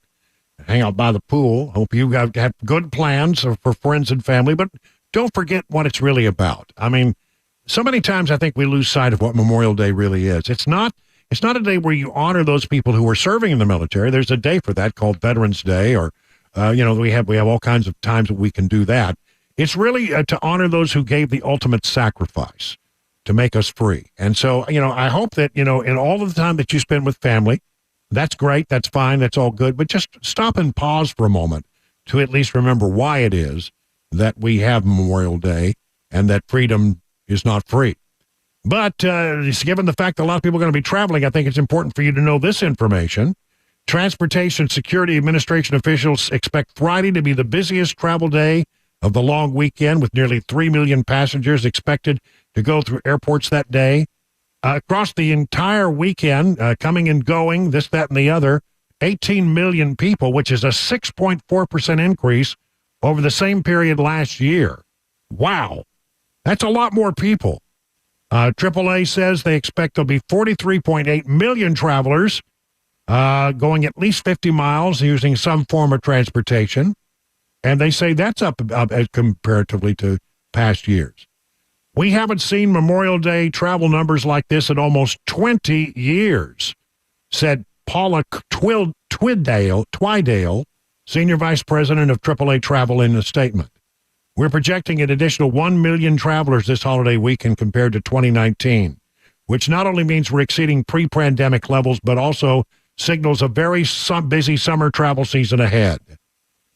And AAA is expecting 3.51 million air travelers, 4% increase over, make that a 5% increase over last year, and a significant 9.3% increase from 2019 during the pandemic. If you're going to Florida, you better check the forecast. The National Oceanic and Atmospheric Administration today released its forecast for the 2024 hurricane season, which starts here in a few days on June 1st, calling for a more active than normal season, thanks in part to off-the-charts high temperatures in the Atlantic Ocean. NOAA now predicting 17 to 25 named storms could form this year, with 8 to 13 powering up to hurricanes, and 4 to 7 of those reaching major hurricane status. That's Category 3 or higher. That's above average. Average is 14 named storms, 7 hurricanes, 3 major hurricanes. So they're saying it's going to be a better than average, or worse than average, I guess is the way to put it, hurricane season. That's the highest forecast that we've had, said Ken Graham, director of the National Weather Service. It's reason to be concerned, of course, but not alarmed. It's also the second highest forecast the agency ever made for an accumulated cyclonic energy. That's a big meteorological term. This year NOAA predicts it could be 150 to 245% above normal. That's something else. Makes me glad I no longer have that house in Florida. I'll tell you that for sure. I miss the house in Florida, but I don't miss having to worry about hurricane season. What a mess that is. Look, this just, here's the thing you need to know. We have the best, when you really think about it, our ability to forecast things is remarkably good. It used to be that they were lucky, the National Weather Service, if they could give you an accurate forecast for the next day. Now, they've stretched that out where, pretty reliably, 5 days out, you can pretty much count on the forecast being about right. But can you imagine what it was like back in the day when we didn't have satellites and they would have these hurricanes that would blow in and you had no idea they were coming because, there were no radios, there were no satellites, there was nobody to warn you. No ships at sea could communicate. And that's why when you look at the history of national disasters, one of the worst one was in Galveston, before they had all of the radios and the stuff we have now, years and years ago, a hurricane came in that nobody knew was coming in. And it was a devastating event. Nowadays, at least we know, put the wood up on the windows and get out of town because there's a big hurricane coming. We get lots of warning, and that saves a lot of lives. We really sometimes don't remember. We don't really, I don't think, understand how good we have it compared to the way it was in the past. 6:30 now. It's Super Talk. Time for the news.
You know, the weather is getting warmer. A lot of people are grilling out this holiday weekend. If you're a fan of Legend Steakhouse like I am, you can enjoy those same flavors right at home, right on your very own grill. Just take a walk down your local grocery store aisles, places like Walmart and Kroger, and look for Johnny Fleeman's very own. Johnny Fleeman's Marinade proprietary blend will give your steaks, chicken, or chops a flavor that will hit a home run with family and friends. It's low in sodium, about a third of other brands. You don't have to worry about over-marinating. And by the way, don't forget his honey mustard salad dressing. It's a big favorite. Use it as salad dressing or a dipping sauce for your favorite chicken fingers, fresh cut veggies or chips, a recipe used in his restaurant for over 35 years. If your grocer isn't stocking Johnny Fleeman products, why don't you ask them to do so? And for more information, you can go to johnnyfleeman.com. It goes without saying, of course, that for those times when you want someone else to do the cooking, they'll always be glad to see you at your nearest Legend Steakhouse for lunch or for dinner.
It's 38 minutes past the hour of 6 o'clock on Super Talk. Brian Wilson in the chair for the next 22 minutes or so before we wrap things up and send it off to Mark Levin, who will pick up after the news at 7 o'clock and keep going through the evening.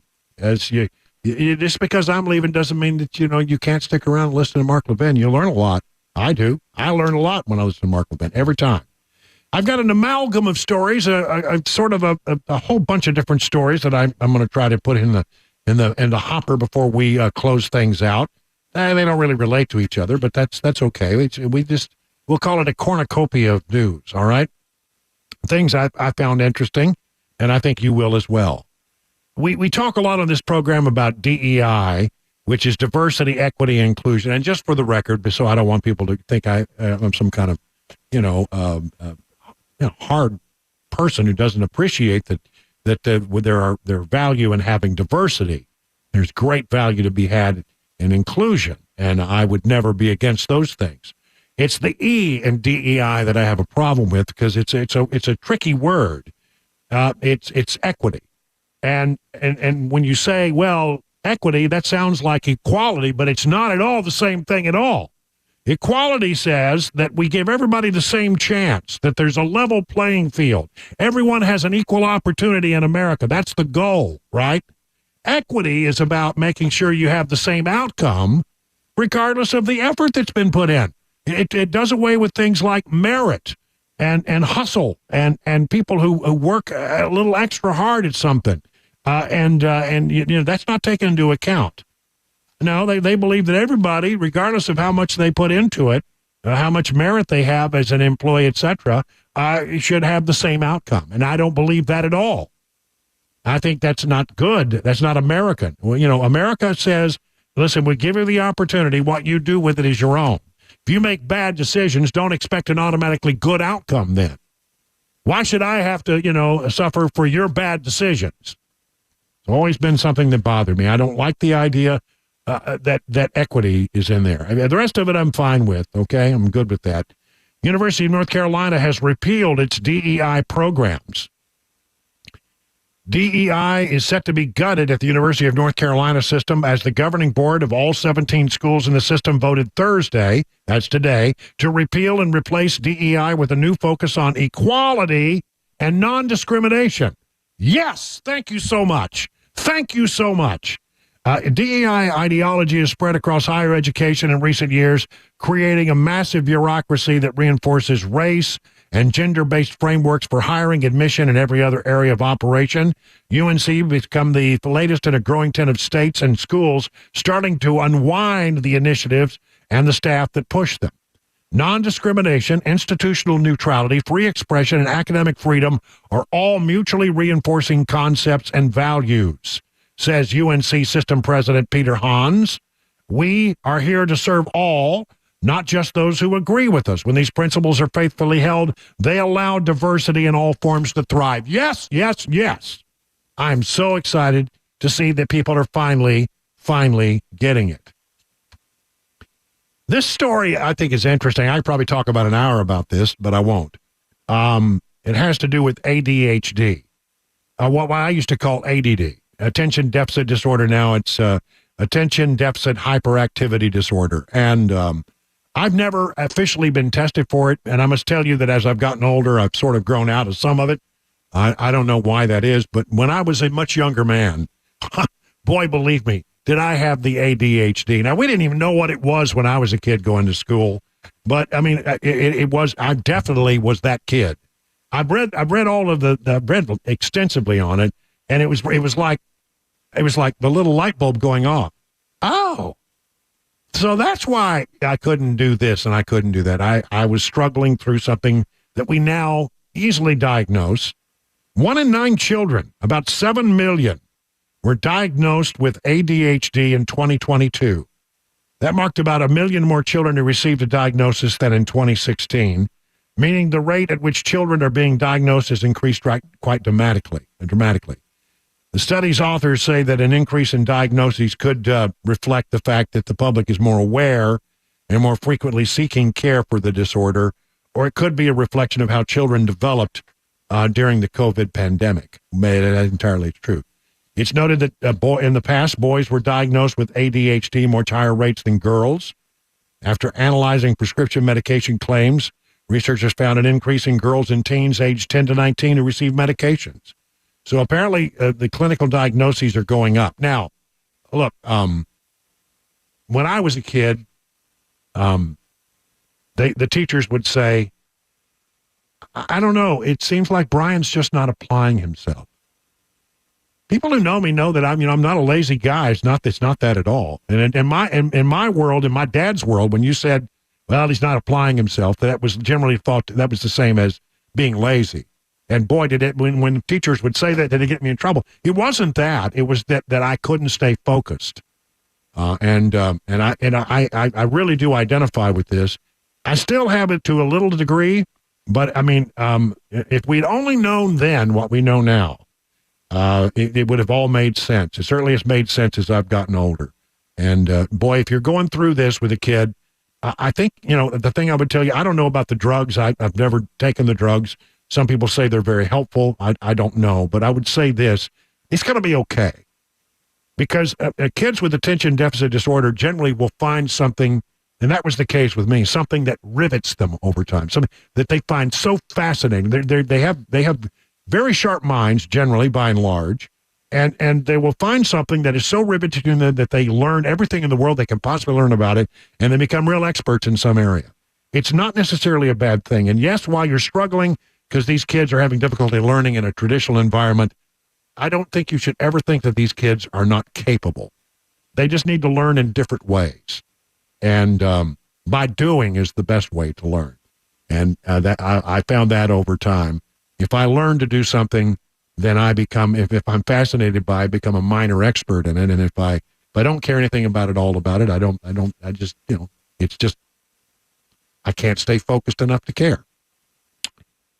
Judge drastically reduces bail for illegal alien accused of killing a Washington State trooper. How in the world does this stuff happen? An illegal immigrant accused of causing a car crash that killed a Washington State trooper has had his bail drastically reduced thanks in part to the defense team, who argued he's not a flight risk. A 33-year-old Mexican national been living in the U.S. illegally for more than a decade. March 2nd, he drove a vehicle that slammed into a patrol car parked on the shoulder of I-5. And so here we have another case where somebody here in this country illegally is getting a break because of the system. Again, these judges on the West Coast, they're just ridiculous. A couple of stories that have to do with both Biden and Trump's legal stuff. I'm talking about Hunter Biden. The CIA gave a briefing to the Department of Justice in the summer of 2021 that prompted the department to shut down any pursuit of Hunter Biden's lawyer and friend Kevin Morris, according to an affidavit published by Congress on Wednesday. Whistleblower Gary Shapley, a senior IRS investigator, wrote in the affidavit that while he was working on the DOJ's broader inquiry into Biden, he was unexpectedly told by a prosecutor that he could not use Morris as a witness. Former Assistant U.S. Attorney Leslie Wolf, a Delaware-based prosecutor who was heavily involved in the Biden investigation, gave the instructions to Shapley after she had been summoned to the CIA headquarters in Virginia to receive a briefing. She stated that they were provided a classified briefing in relation to Mr. Morris, and as a result, we could no longer pursue him as a witness. Wonder what he's into. Shapley said he repeatedly requested more information, but that was all he could get. He was stonewalled. It's possible this was simply another roadblock placed in front of investigators to continue to deny investigators access to all relevant information. When we know that the Intelligence Committee has been, at times, weaponized, and here's another example of it. Alan Dershowitz is a man who's been in courtrooms all over the world, according to Newsmax, and he's right. He said he's never seen another judge act in the way that Judge Juan Merchan, who's presiding over Donald Trump's trial in New York, when he threatened to strike the testimony of the defense's only witness. Alan Dershowitz, Harvard Law professor emeritus, has been in courtrooms all over the world. He said he never seen anything like it. When nobody's in the courtroom, when he throws the journalists out and when he throws the jury out, his true self comes to the fore. Wednesday, while describing the judge's threat to strike the testimony of Robert Costello, a former legal advisor for one-time Trump lawyer Michael Cohen, because he didn't like how Costello was looking at him. It reminded me of the movie Taxi Driver. Dershowitz, who remained in the courtroom. You looking at me? You looking at me? He said to the witness, Dershowitz. He said, if you ever look at me again, if you ever bat your eyes again, I will strike all your testimony. Dershowitz says he's never seen anything like it in a courtroom ever. I've been in courtrooms in China and Russia and England and Italy and Israel. I've never seen the judge like him. He says he's making terrible rulings and showing extreme bias, particularly when the media are not present, and that is why Trump trial should have been televised, and he believes every trial in America should be televised, or at least open to that. Cameras are in the courtroom to allow the proceedings to be transmitted to the overflow room only, so the question is whether the feed should be available to the general public. What is Judge Merchan hiding, Dershowitz says. This trial should be televised so we can make our own judgment about the credibility of witness, about the lack of bias or bias of the judge. But he was quite taken by the fact that this judge apparently got very irritated because Costello was giving him the side eye. He said, "Are you looking at me? Are you staring at me now?" It was bizarre. Very strange. Judge has granted Hunter Biden's bid to delay his tax trial. I'm surprised by this. He has the gun trial will go in June, and now it sounds like the tax trial will happen in September. I'm surprised by that. Abby Lowell said he's having difficulty finding experts to testify in the case. He said, "I reject zealously that representing a client is a delaying tactic. Biden is facing 9 charges brought by Weiss over allegations he evaded taxes, failed to file taxes, filed false returns during a 4-year period beginning in 2016. Small victory because he's been asking for delays in the gun trial, and that has been denied by the judge. The trial in Delaware is scheduled to begin June 3rd, and Judge Mary Ellen Noriega, a Trump appointee, denied Biden's attempt this month to delay it. Lowell had asked the judge at a hearing to push it back until at least July, citing a pending Supreme Court ruling that could affect the case. Lowell struggled to obtain expert witnesses who could testify for the defense. Trying to find somebody who can tell him the crazy, I guess, is difficult. By the way, Shaq O'Neal's bringing Big Chicken to Nashville. We'll talk about it more tomorrow. 50 minutes now past the hour of 6 o'clock.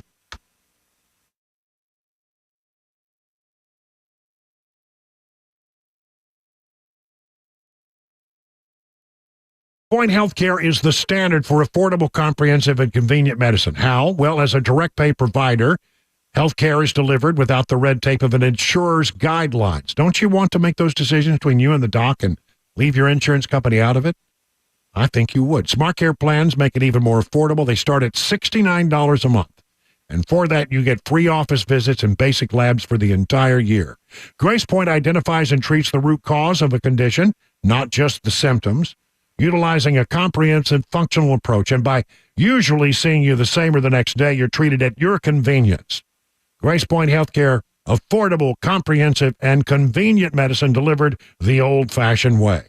They are located on Main Street in Franklin. Here's the number, 599-6868. That's 615-599-6868 to set up your first appointment.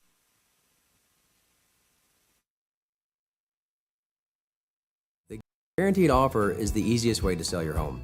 It's really simple. We bring you an all-cash offer. You close in as little as 21 days. No home inspections, no lockboxes, no open houses. Go to markspain.com to get a guaranteed offer and start packing.